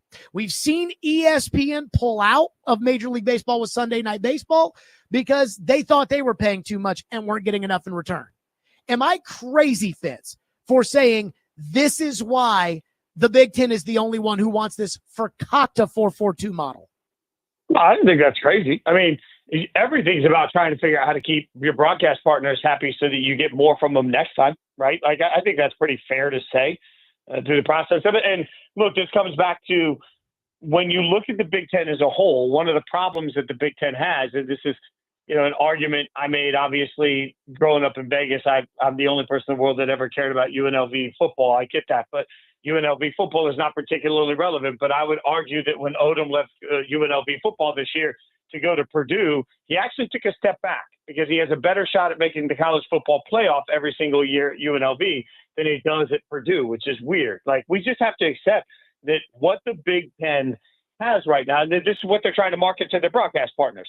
How many of the schools in the Big Ten do we believe are gravitational pulls for eyeballs across the entire country any given year? Because that's what you can honestly say can be presented out of a lot of different brands in the SEC. And I would argue in the Big Ten, part of what makes it difficult is that most people sitting in Montana aren't begging to watch a Maryland football game, even if they have been better at times. Like, most people aren't begging to watch Purdue or Rutgers or, frankly, at this point, Washington, UCLA. Like, it's tough. It's a tough sell. And even, like, look at Michigan State. I think, honestly, the argument for me is that the Big Ten would have a much easier ride right now if a school like Michigan State was playing really lights out, if Wisconsin was lights out, because then you could at least tell to your broadcast partners, hey, it doesn't matter. Like, the contest, the competition in the Big Ten is so good that you're going to get eyeballs. Do you believe that? Do I believe that? I don't believe that. I know, the numbers have shown it year in and year out. A South Carolina Ole Miss game late in the season is going to get eyeballs. Like, people are going to watch that. A Wisconsin Michigan State game it just doesn't have the same draw, and I wish it did. Like, I'm literally, as you called, I was playing college football EA Sports, a video game. I was playing as Michigan State. I think it's kind of fun. It's a fun environment. Nobody else thinks that. So part of it is just a branding problem and a quality problem that these teams are going to have to turn around and figure out how to compete against. And then it's going to be money lost for your broadcast partners, and that long-term is going to be absolute suicide for the conference as a whole. Jason Fitz is with us on the program. So if the Big Ten is hell-bent on 4-4-2-2, but everybody else says no, who wins in the end? The SEC. If the Big Ten can convince the SEC to play with them, then they can do whatever the hell they want to. Like, that's the hardest part about all of this is that if the Big Ten can convince Greg Sankey to play nice, they can do whatever they want. I just don't know if I'm Greg Sankey. Like, honestly, today, I feel like anytime you walk into a negotiation, you walk in and say, okay, we should both be a little uncomfortable with the end, and then we know we probably got a fair deal for everybody. If I'm Greg Sankey, why do I need anybody? Honestly, why do I actually have to do anything nice for anybody else? Because ultimately, the SEC could go off and form their own league by themselves, have their own champion, and still get a ton of money and still get a ton of eyeballs. I know that. And, there are a handful of Big Ten teams that are in that same boat, the Ohio States, the Michigans, that people are going to care about at a dramatic level. That's real. But if I'm Greg Sankey, rather than play nice with the Big Ten, I'd rather just find a way to get those Big Ten schools and bring them into my mega conference. So I don't know what the Big Ten's going to have to do, but they need the SEC as much as the Big 12 does, weirdly, as weird as that sounds. Jason Fitz is with us here on the program. So what do you think is going to end up happening? I think we're going to expand to 16 teams because that's what the SEC wants. And I think it's going to end up being 5-11 because that's what, to your point, we can do college football, I believe, without the ACC or the Big 12 and the teams in it. We can't do it without Notre Dame. Notre Dame's going to want as many at-large spots as possible given their unique status. I think if the SEC and Notre Dame say 5-11, ultimately the Big Ten's going to have to suck it up. What do you think is going to happen? 100%. 100%. Because they don't have the ability to say, fine, we'll go just do our own thing. They just have that. So yes, I think 5-11 is where this ends up. I think that pleases Sankey enough, and you're right. I also think that expansion is inevitable. And then as we continue to look at it, I think what we're going to have to do is year in and year out, we're going to have to make sure that the SEC schools are happy because every time there's a new negotiation, there's a chance that, we're going to end up with an NFL. We're going to end up with 40 teams that are off on their own, doing their own thing. So college football living fear of that. 5-11 makes the most sense to me. It's the easiest thing to execute for Greg Sankey, and it keeps Notre Dame happy. And as long as you have the SEC and Notre Dame, you have everything you need. Jason Fitz is with us here on the program. So what do you think the end result is going to be of all of this? By the way, for all of this doomsday, because the tone of our conversation makes it sound like, oh my God, things are terrible. No, I think the end result of college football, I'm not one that's sitting here screaming college football is dying. I'm not one that sits here and says, oh my God, the game's the worst it's ever been. I think ultimately what you're going to have is a very conscious decision. Schools that want to compete for national championships, it's as simple as can you raise the money and can you keep the money coming in? And schools that don't want to compete for national championships are going to have to find another way to essentially make football important or eliminate football altogether. I think in 10 years, a bunch of football programs across the country don't exist anymore. And that's a super bummer. You know, it's a bummer for UConn football fans that UConn football is not going to exist. And I don't believe it will in a decade. But the fact is, like, at the end of the day, do we really care as long as we end up with the main schools that we all seem to fall in love with? Like, I think we end up with a college football that looks a lot like the NFL in a decade, and it's as powerful and strong as ever. It's still the second most popular sport in the entire country without any question. It just is going to be 40 schools instead of 100 schools, and we're going to have to stop pretending that we really care about New Mexico State for anything other than gambling. Jason Fitz, as always, on our program. Fitz, great stuff. We'll talk soon. Appreciate you, brother. Have a great week. Yep, Jason Fitz, Yahoo Sports, Fox Sports Radio, joining us on the program. 615-737-1025. You know, just looking at the hockey landscape, holy crap. I actually think the Predators have done, for the most part, the right thing. And some of this stuff makes me want to vomit. I'll explain. We'll get to it next. Stillman and Company, 102.5 The Game.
How many goals do you think Tanner Jeannot had last year? I have no idea. Just ballpark it. I'm not a Tanner Jeannot guy. He had 4. How many goals do you think a guy who gets a 5-year deal? 4. He had 4 goals. No, he had 7. See? Yeah, but probably more assists. Overachieving. Upside. Yeah. Oh, how many assists do you think he had last year? Probably more than 7, right? No, he had 6. Oh. 13 points. You're giving a 5-year deal to a guy with 13 points who's 28 years old. What are you doing? What is the direction? Don Sweeney last week goes, we're not going to gift our young players any opportunities. No, we're going to box them out with 5-year deals now instead. That's what you do. The boner that they have for the power forward. Tanner Jeannot's last 2 seasons. 14 goals. Consistent. 14 goals in 120 games. 7. You're getting a goal every 10 games. You got to give 5 years for that? You know what you're getting. At least he's been good in the playoffs. Oh, wait. He has 0 goals in 16 career playoff games. Again, we're not going to be there, so what's the they're not going to make the playoffs. They don't have to worry about those Why are you numbers. worried about that? Yeah. Holy crap. Why would you do that? You traded Trent Frederick, and everyone was going, that's a great deal. You don't want to pay that guy. You don't want to give that guy a lot of term. So they go out and give that term to a worse player, essentially. There you go. That was Ty Anderson of 98.5 The Sports Hub in Boston reacting to the 5-year deal that the Boston Bruins gave Tanner Jeannot, who, again, scores 7 goals a season. Boy, I have to give David Poyle credit because he did make that trade. Now, that being said, I have to give the Predators just a little bit of credit here. Again, I don't want to give them too much credit because they've been saying and doing a lot of stupid stuff, but I do want to give them a little bit of credit because they, for the most part, have stayed out of free agency. They signed Nick Perbix to the 1-year, or excuse me, to the 2-year, $275 million contract to be a second pair right shot defenseman. They traded for Nick Hague and signed him to a contract that was a little too big for me, but Barry Trotz says, well, we really like him, and that's kind of the move that we made in free agency was Nick Hague. For the most part, they've stayed out of free agency. Now, I am not downing free agency. I'm not saying, oh, no, veteran players in free agency are no good because it didn't work last year with Stamkos, Marchessault, and Brady Shea. But this free agent class, according to The Athletic, Nikolai Ehlers, who I've always liked, but really liked more like 8 years ago, Nikolai Ehlers is the top player on the board. Nikolai Ehlers is a good second-line winger. That's what he is. Other than that, Mikhail Granlund, 3 years, $7 million, was the 4th best player on the board. Stinks. Pius Suter from Vancouver, who played in the series. Again, he's like a Colton Sissons type. He's the 6th best player on the board. Brent Burns is about 200 years old. He's the 8th best player on the free agent board entering this year's free agency. Gus Nyquist is the 17th best player on the board. You see what I'm saying?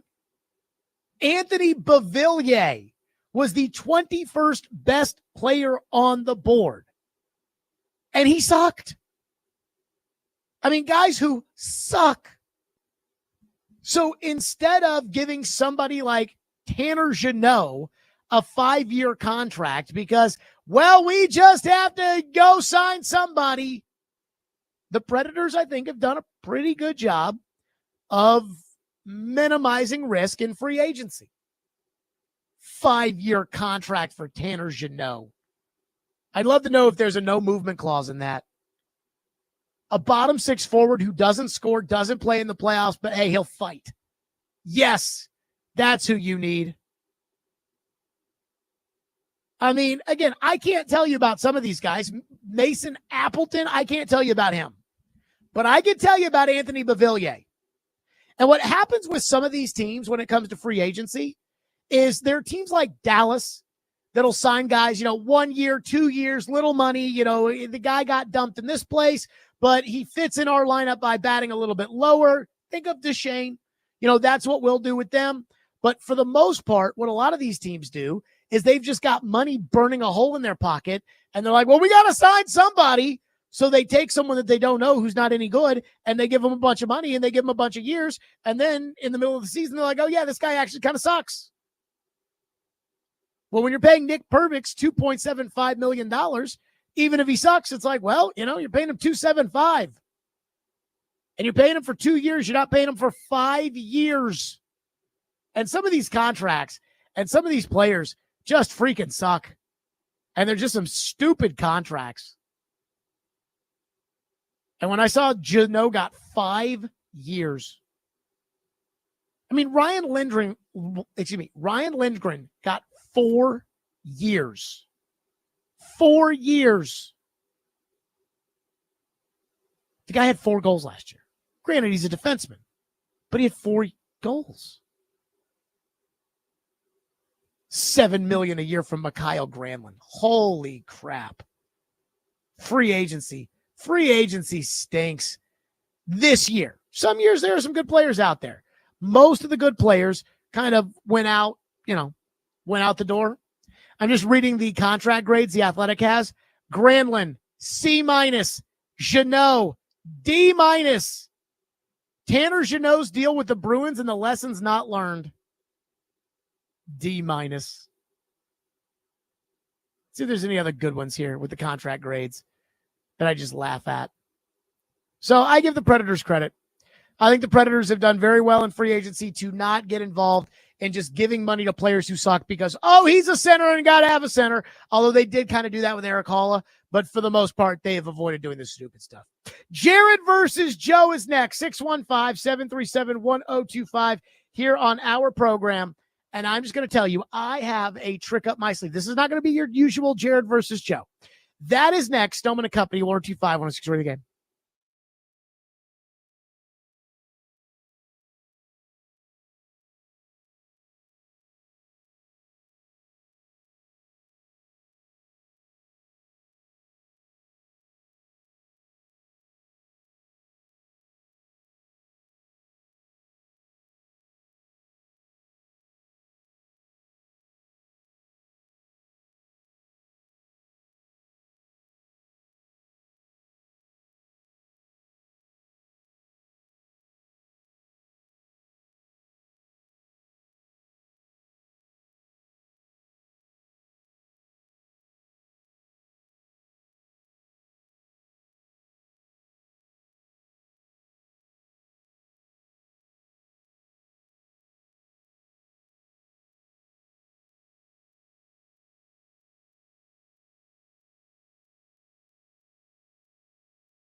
Stillman and Company 1025, 106 for the game, streaming live on Twitter, Twitch, YouTube, and Facebook live from the Busy Bee Plumbing, Heating, and Air Conditioning Game National Studios, and presented by the Southern Bank of Tennessee. Caroline Fenton is here, 5 o'clock on a Wednesday. Caroline, how are you?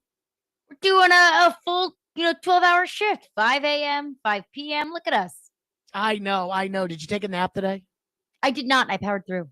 I did not take a nap any day, and I got to tell you that I am fairly exhausted. Although Caroline and I have been on at 5 o'clock in the morning the last 3 days, and I've thoroughly enjoyed working with Caroline again, even though her NBA takes are crazy.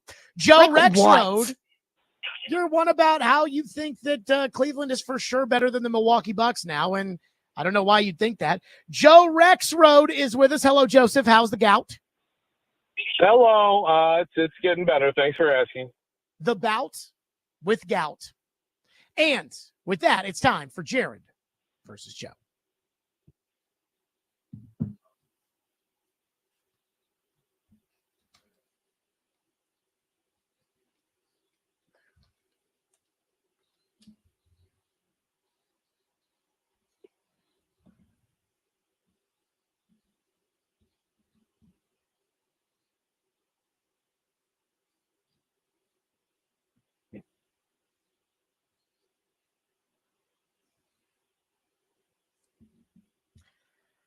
Now, normally you guys know that Caroline sits there and asks the questions of Jared and Joe, but this is the Stillman and Company program, and I call the shots. And as I said at the beginning of the last hour, I had a little trick up my sleeve that Joe does not know about, Caroline does not know about, and Jake, you don't know about it either, do you? I do not. I have no idea. Okay, this week's Jared versus Joe is going to be a little bit different, and here's why. Jared is going to ask the questions. Oh, this should be fun. Number one, what should the future 16-team college football playoff format be and why? Caroline, you go first. Well, I will start by saying that I think the future college football playoff format should be 12 teams, but it is not going to be 12 teams. So the future of the college football playoff with 16 teams should be 4 automatic bids from the Big Ten, 4 automatic bids from the SEC, 2 from the ACC and Big 12, and the rest at-large bids. And the reason I think it should be that is for a few things. First and foremost, when I think about what's important to college football, there is nothing more important to college football than the fans. And what do fans want? Do fans want to watch Alabama Mercer and Georgia Montana State? No. But in a world in the college football playoff that it is decided in a boardroom, when it is really the most important thing is how many games have you won, and really more importantly, how many games have you lost? What's the motivation for teams like Georgia and Alabama and Ohio State and Michigan and good teams to play other good teams out of conference when that's just going to raise their likelihood of losing a game and then their chances of making the college football playoff are slimmer? But in a 4-4-2-2 model, it doesn't matter if you lose those non-conference games as long as you win in your conference. So that's one thing. The second thing that I think is important is I think there needs to be some sort of regressing to the mean and standardization of schedules, which will never exist in college football because there's just too many teams and there's too much inconsistency. The Big Ten and the SEC are undeniably the best and most stacked and most difficult schedules in all of college football. I think you need to have a way to kind of adjust for that. Like if we're comparing SMU's 131st ranked strength of schedule with Alabama's 7th every single, what are we doing here? There needs to be like some sort of something in the college football playoff system that adjusts for that. And really the final thing is I'm fed up with the college football playoff committee. Everybody tells me that they want the college football playoff to be decided on the field. Me too.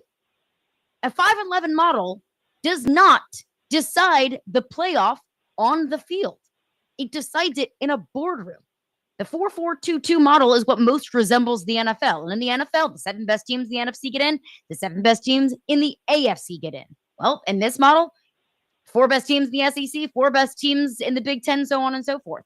That's decided on the field. I think it makes the most sense. And I think that eliminating the college football playoff committee as much as you possibly can is a positive thing in this sport. Joseph?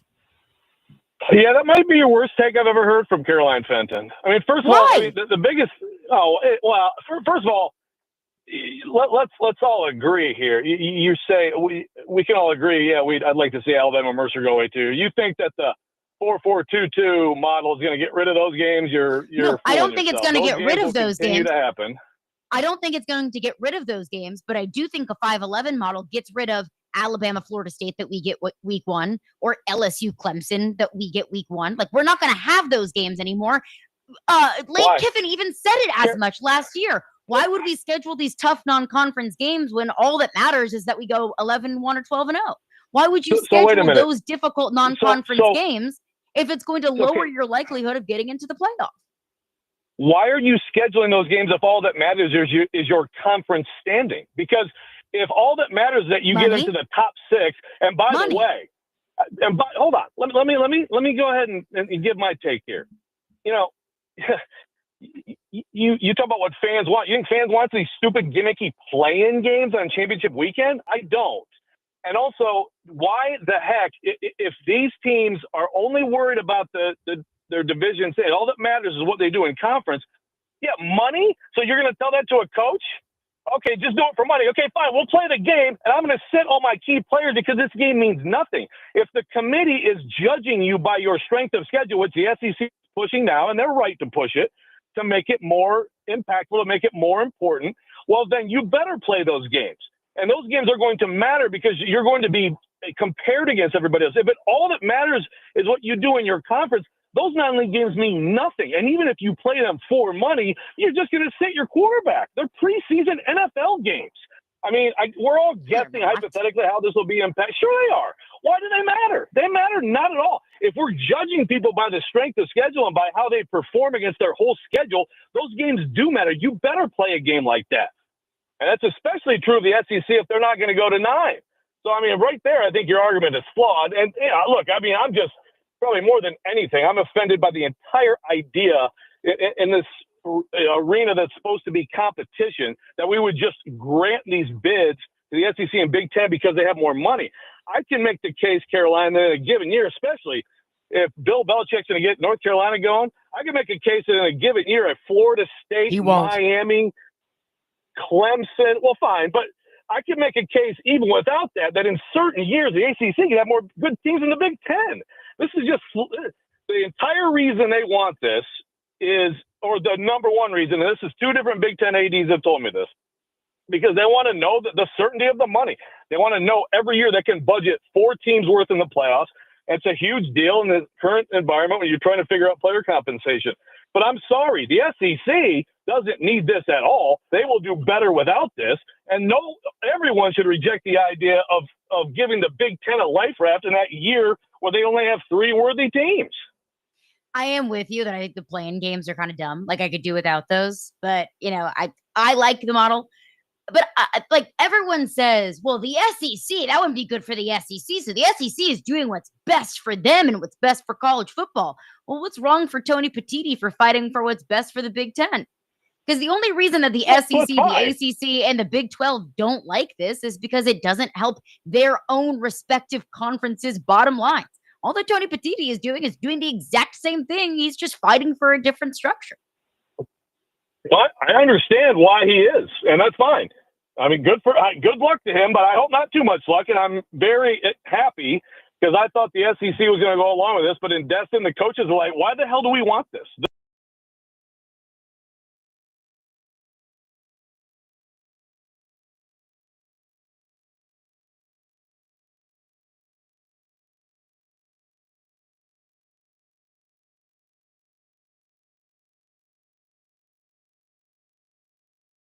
Said, well, you're not going to do this, and what the Big Ten is saying is, fine, we'll do 5 and 11, but then you must add the 9th game. That's the rub, right? Now, I don't know how that's going to work out, and they should add a 9th game.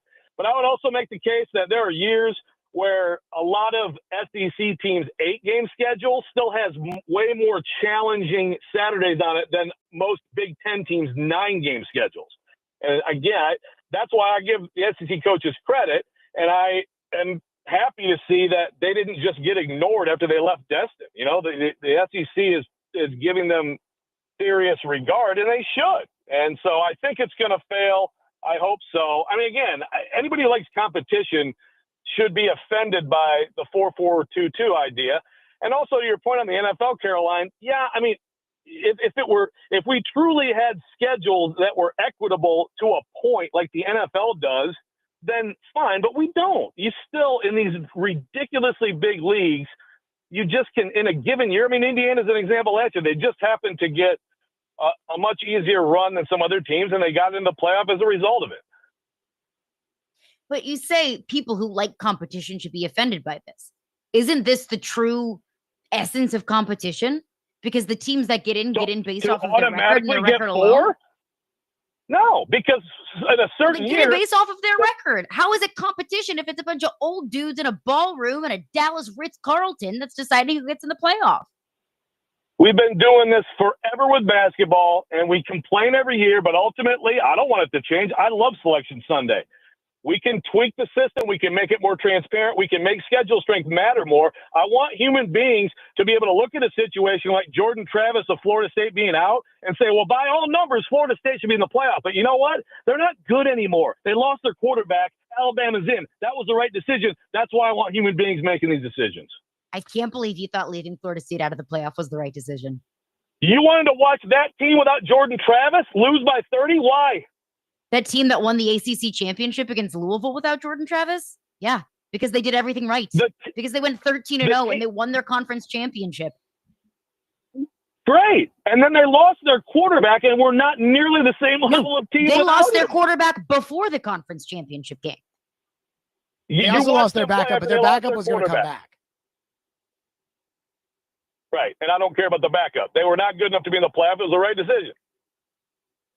Okay. I disagree with that. Number 2, Jacob, if you will. Joel Klatt on his podcast with Tony Petitti, when they were talking about the 5-11 model versus the 4-4-2-2 model, Joel Klatt thought that the 5-11 model had a very interesting opinion about the 5-11 model. Here's what Joel Klatt said. I also want to get to that 5-11 model that the Big 12 and the SEC kind of inexplicably threw out there, to be honest. I'll be honest, I'm in this not quite as much as you. You're a commissioner, obviously, but this is my profession. When that was thrown out, that was left field when 5 and 11 was thrown out. Okay, Caroline, do you believe that 5 and 11 is some kooky, odd, out of left field theory, as Joel Klatt says? No. I mean, it's essentially what we had this past year with the 12-team playoff. It was 4-8, 4 highest-ranked conference-ranked champions, and then 8 at-large bids. Haven't we been talking about the 5-11 model for since the 16-team playoff has been a thing? I don't think that's out of left field, like in the slightest. I think maybe Tony Petitti and the big.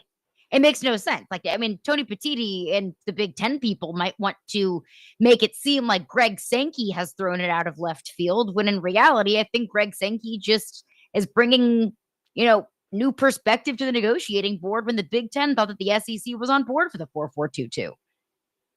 Joe? Sounds like propaganda. Is just adding, like Caroline just said, this is adding teams what we already have right now. I think Joel Klatt lives in left field and clutches a Jim Harbaugh portrait and sleeps with it at night. I mean, what the hell is he talking about? Oh, don't forget Ryan Day. That's true. I just want you guys to say, I just want one of you guys to say why he's saying this and the level of propaganda the Big Ten is trying to shove down everybody's throats. Well, I just said it. He is saying this because he wants to make, I believe, that's how I interpret it, he wants to make Greg Sankey out to be the bad guy. And, we were all in agreement of this 4-4-2-2. And then out of nowhere, Greg Sankey and Destin goes crazy and throws this wild idea out there. Because I think he might understand, or there might be a sentiment that it's the SEC, ACC, and Big 12 against the Big 10. And I don't think the Big 10 wants that kind of PR. Yeah, I mean, look, Sankey. I think Sankey thought the SEC. And this is from talking to ads. We're on board with this, and like again, the coaches. I give them a lot of credit. They were like, "This is stupid," and so it's a pivot. It is a change, but this was. I mean, before we ever talked 4-4-2-2, we were just talking about adding teams, right? I mean, that was my understanding. My favorite part about this. Again, my favorite part about this entire thing is Caroline will not back off her 4-4-2-2 take. Why do I have to? Because it's stupid. And no, it's not. Just because you don't agree with it doesn't make it stupid. She tried to make stupid. Well, do whatever you want. But Caroline has actually had a sitting AD say to her after her argument about 4-4-2-2, yeah, I'm not going with you on that one, which was still one of my favorites. A sitting AD in the ACC. In the ACC. So, of course, he's not going to be for it. And I understand why the ACC is not for the 4-4-2-2 model. I'm not saying that everybody has to agree with me. I'm not saying that the ACC and the Big 12 should totally raise their hands and say, yep, you know what, Big 10, SEC, you're right. You are the superior conferences. I'm just saying that's what I would like to see happen. More Jared versus Joe with Caroline versus Joe, a special edition to continue next. Stillman and Company, 102.5, what is the game?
The big thing for me was the trade that we did the other day. That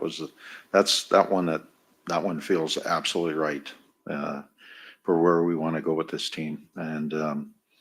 And then I think Nick is a really value one. Our scouts do a really good job of finding those value guys where you want to get them before they pop. So I think they've done a really good job. So, and then we've got lots of good players. I mean, having Roman Yossi for a healthy Roman Yossi back on the defense that we currently have, and the depth that we have there, I think we're going to be really, really good. And that'll make Saros's life a lot better too. Because last year there was times it was very unfair for him. And he took a lot of heat for it unnecessarily. Okay, Barry Trotz yesterday says UC Saros took unnecessary heat last season for his terrible season. Again, statistically speaking, UC Saros had a sub-9 save percentage. As a goalie, he was 20, 31, and 6, and he had 12 RBSs, which is really bad starts. His goals saved above average was minus 7.6. And yesterday, his 8-year no movement clause kicks in. So, Joe Rexrode, we start with you. Was Barry Trotz right in saying Saros took unnecessary heat last season? No, not at all. And look, this is not just an NHL thing. This is a hockey thing.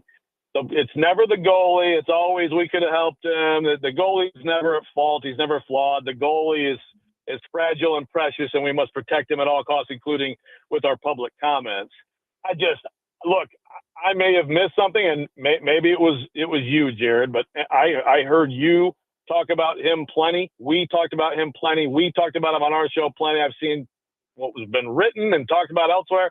I mean, anybody was unfair at all to UC Saros. The numbers are what they are. And I absolutely subscribe to the idea that things were so bad around him that some of those advanced stats, underlying numbers, probably look worse than he is as a goalie. I still think he has a chance to be a good goalie and to be a difference-making goalie, but he wasn't good last year. And even with all that was failing around him, there were times when he could have bailed this team out and he didn't. And I don't think to me, going too far would have been getting personal, and I never saw that whatsoever. You tell me if I missed something. I don't think I did, and I don't think anybody's been remotely unfair. But again, this is what people do. They protect their goalie. And the bottom line is, for all the things we talk about with Barry Trotz that are an issue right now, that are problematic, that contract is number one on the list of why you should be concerned about Barry Trotz right now as the general manager of the Nashville Predators. And so there's nothing more important to his future, in my opinion, than that contract starting to look reasonable, which it does not at this point. Caroline, was Saros taking too much unnecessary heat? Yeah, I'm with Joe on this one. Like, it was not unnecessary heat. And I'm going to come up with a new adjective, which Jared, Joe, you feel more than welcome to use if you feel so inclined. Barry sounded a little bit ranty there. That was a ranty statement. It was a little ranty. Sounded like Rand Carthon. Like, hey, everybody. Then he had a horrific season, but it's be nice to him. Everyone on Twitter, give him a break. No, like Joe said, the numbers are what they are. Saros is going to make what he's going to make. The Predators have promised him what they have promised him. And what he did last season, his production last season, wasn't good enough. Now, was Saros the only offender this past season? Of course not. No, there were a lot of things wrong with that season this past year and why it was such a disaster of the season for the Predators last year. But Saros isn't innocent in that. So if I'm Barry, or really just as listening to that as a Predator fan and somebody who covered the team for a long time, what I want Barry to say is, we acknowledge that last season wasn't good enough. We acknowledge that our fans that spend their time and hard-earned money to come to our games weren't satisfied, and we are doing everything in our power to make up for that. I don't want to hear about unnecessary heat when the season was as bad as it was and Saros was as bad as he was. Can I just ask this question? When am I allowed to blame UC Saros? Because Barry Trotz and Willie Donick and Chris Mason And it's like they lose and they don't win in the playoffs, and oh no, can't blame Soros. And then they lose regular season games and Soros gets run out of them, and I can't blame Soros. They start off 0-5, and he didn't play in the first game last year for whatever reason.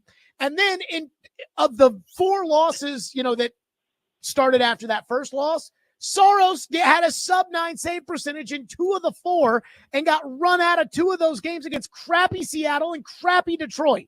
So when am I allowed to blame UC Soros? Like, what stat is there that I can say, okay, this is a reflection of him?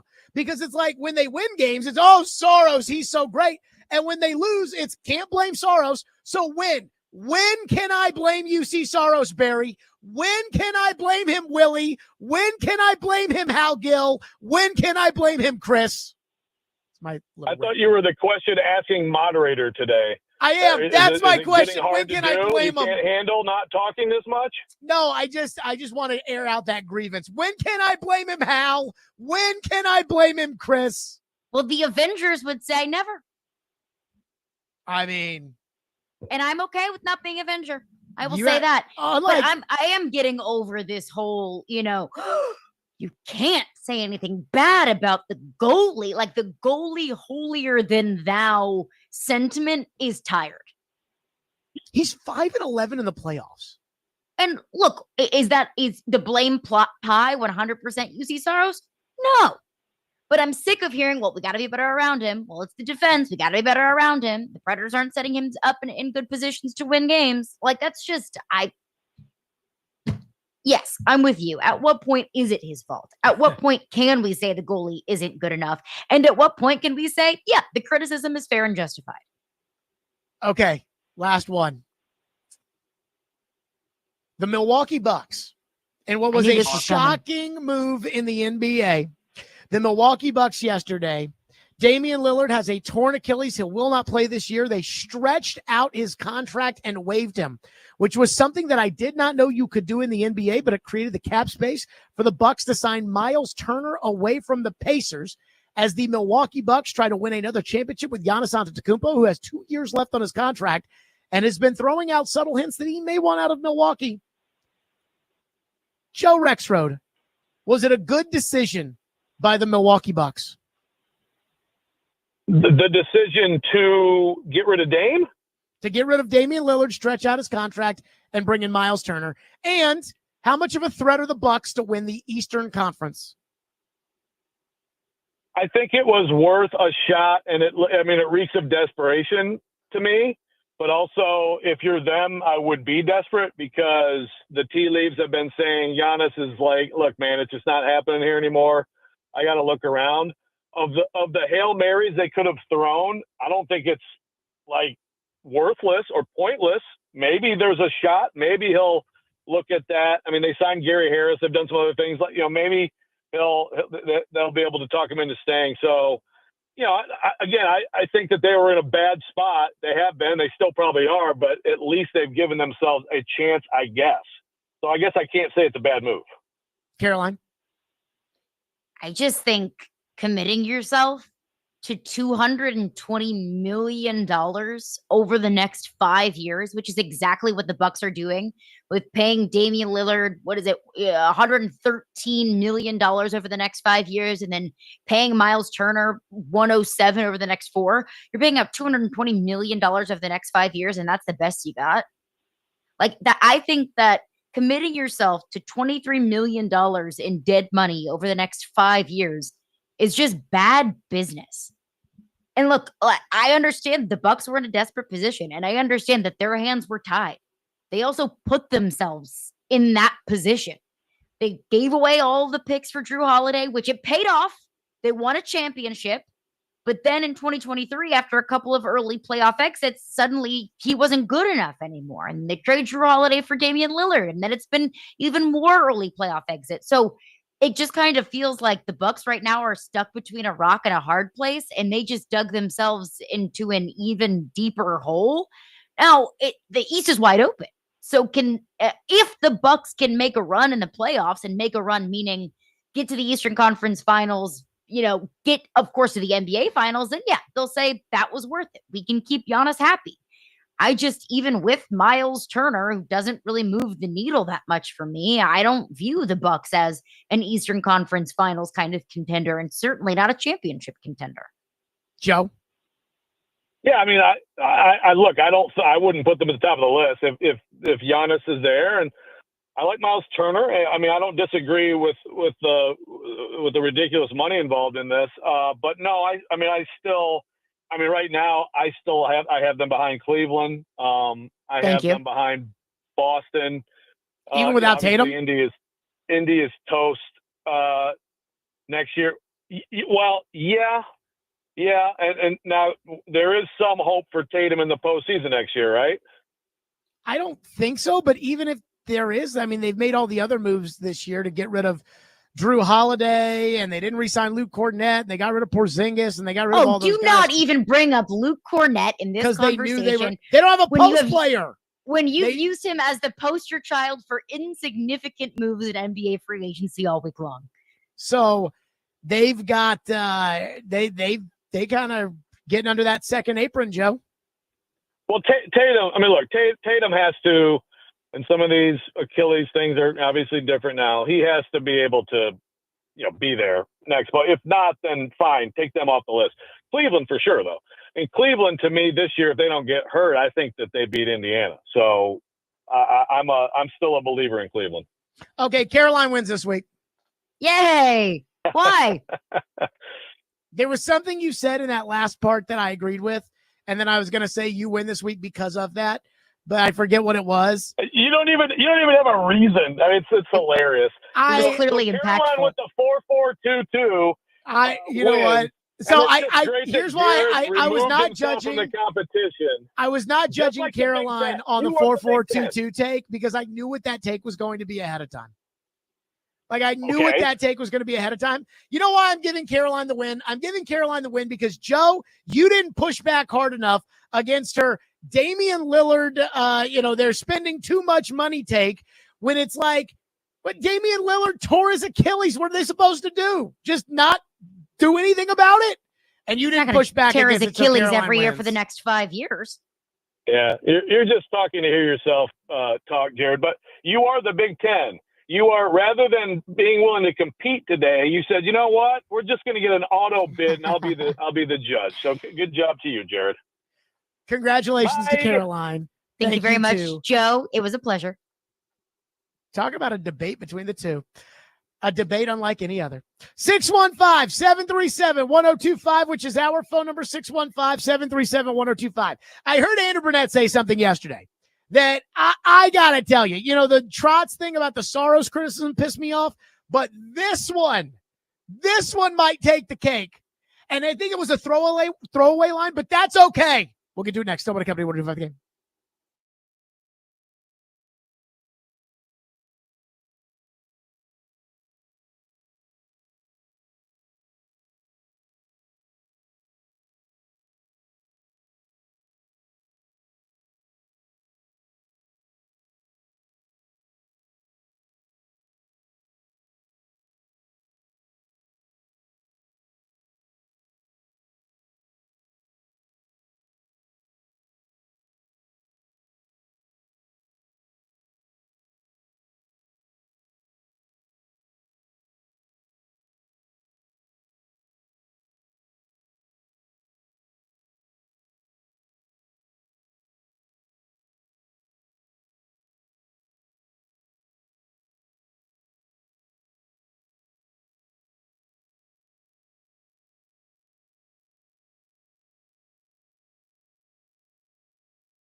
Stillman and Company. So tomorrow on the program, we're going to have a lot of hockey talk because the way that it works is, as far as the people in Canada are concerned, is that yesterday was Canada Day, which is like their July 4th.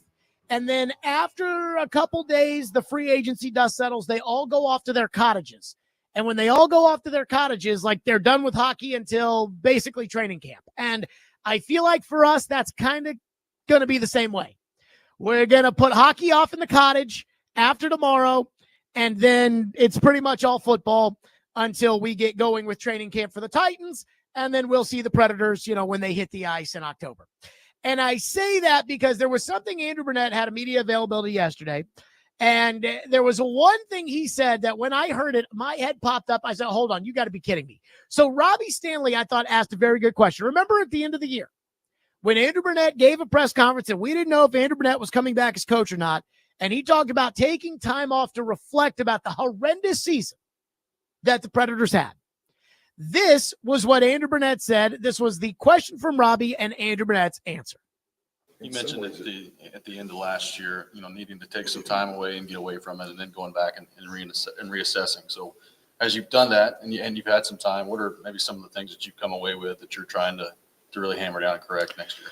Well, we're just kind of in the process right now. That's what this week's about with the coaching staff. Obviously, we made a change. We had Luke Richardson in, and we're just kind of going through the year a little bit.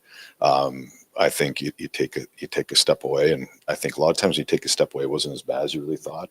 And it wasn't probably as good as it wasn't as good as you thought other years were. So you're trying to improve and self-improvement. I think this last month as a coach and starting this week, we're how can we improve as a group systematically? Obviously, we're waiting to see what our personnel is before we dive right in. And obviously, with the length back there that we added, we'll see if we can change a few things and get better in a few areas. Okay. Now, did you guys, when you heard that cut, did you have the same collective what that I had in the middle of it? Let's play this cut one more time, Jake, if we could.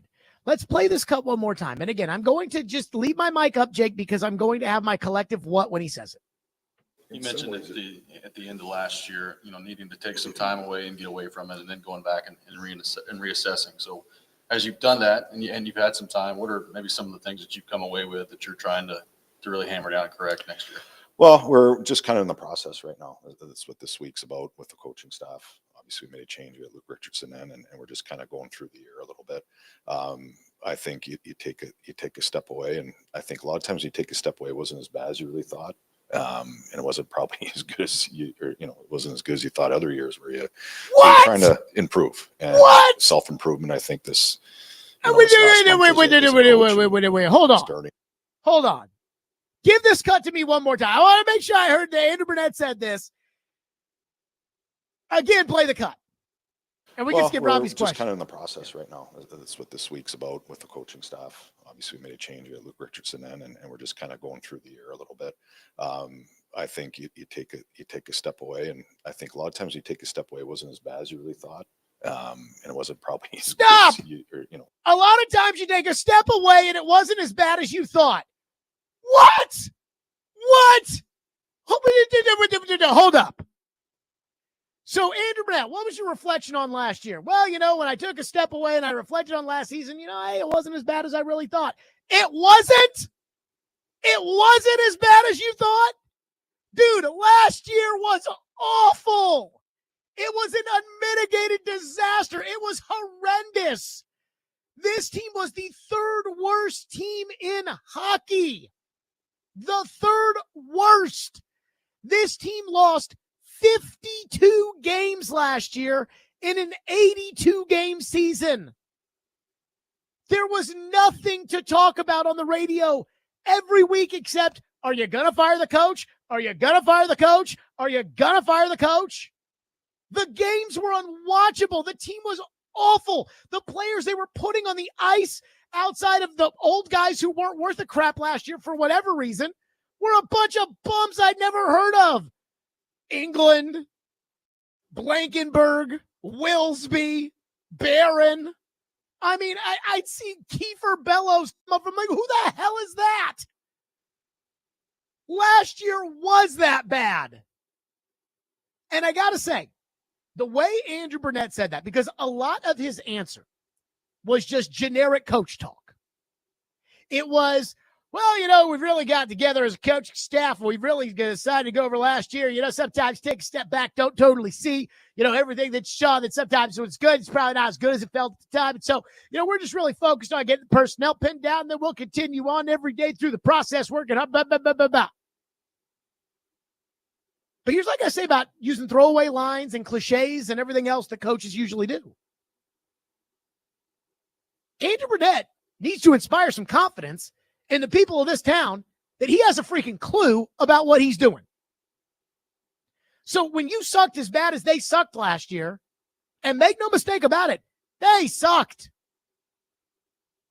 When Robbie asks an incredibly fair question, because you, Andrew Burnett, said that you, Andrew Burnett, were going to take time to evaluate what went wrong last year, I need a thoughtful answer, not some throwaway cliche.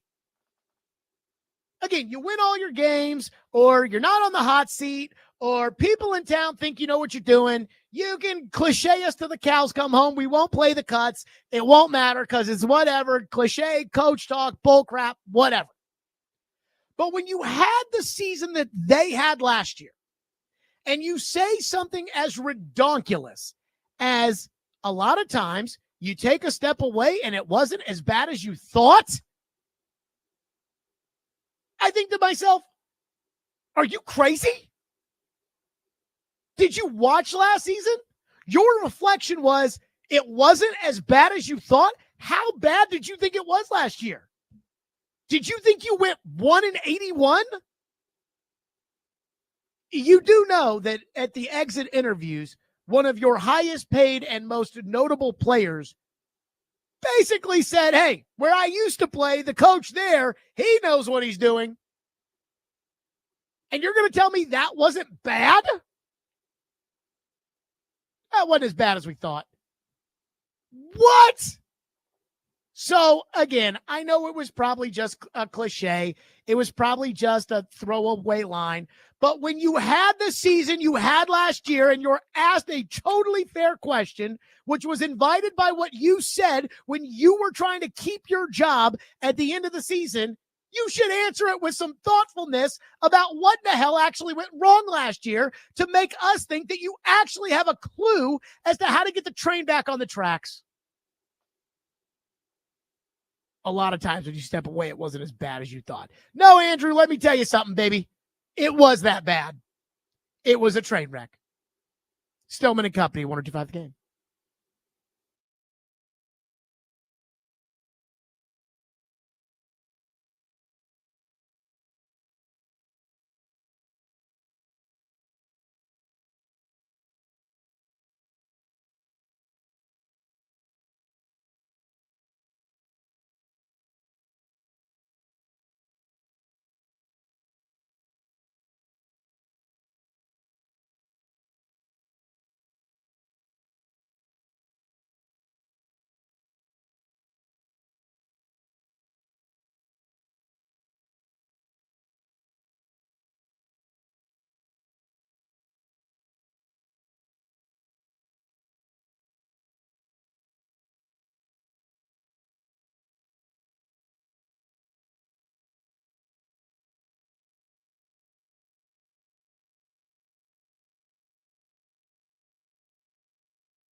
Stillman and Company, I have to say this when it comes to NHL free agency. This time last year, we were all excited about Stamkos and Marchessault and Brady Shea, and we were pumping the tires. And so for all the criticism the Predators are going to get on July 1, they're going to shrug it off because they're going to say, last year, everybody loved us on July 1, and we did not have a very good season, and so don't be upset. But I have to say this. The one thing I do like about July 1, when it comes to being a Predators fan, is I see other moves that other teams make, and some of the moves this offseason have just been stupid. And some of the names that have been acquired, I'm like, ew, when I see some of these trades. So I was listening to Boston. I had to listen to Boston radio yesterday. Adam in Portland's like, why are you obsessed with Boston radio? I do listen to Boston radio all the time. But especially when they're talking about something that went down in Nashville, I'm like, oh, I got to listen to hear what they said. So when the Bruins acquired Victor Arvidsson and Tanner Jeannot, I had to listen to the fallout. And they were just crapping on Tanner Jeannot and Victor Arvidsson and the entire crop that Boston, who drafted James Higgins, by the way, that they had brought in free agency, and their crop was awful. And then I heard this, and I laughed my ass off. How many goals do you think Tanner Jeannot had last year? I have no idea. And just real quick, as both of these guys that we're talking about were also Nashville Predators, would you like the quick synopsis of both of these players from our guy, Jared Stillman at 102.5 The Game in Nashville? He texted me this morning after both these moves. Please. First on Victor Arvidsson, he sucks. And on Jeannot, woof. I mean, more on Arvidsson, more on Jeannot. I mean, at least when it comes to, hey, Jared Stillman texted me breakdown here. I was sitting in the car and I just laughed out loud because I was like, I do remember texting. I forget what I said. But yeah, I think that sums it up perfectly. Arvidsson sucks. He's toast. He was toast 5 years ago. Jeannot might end up being the greatest trade in Predators history because he sucks. So when you're mad at the Predators and the moves that they make or don't make, just remember, at least you're not making the stupid moves this year. At least it doesn't feel that way. That's it for us. Stillman and Company, we're out of here. Our kind of final hockey discussion of the off season is tomorrow. So be listening for that. Stillman and Company, 125, 106 again.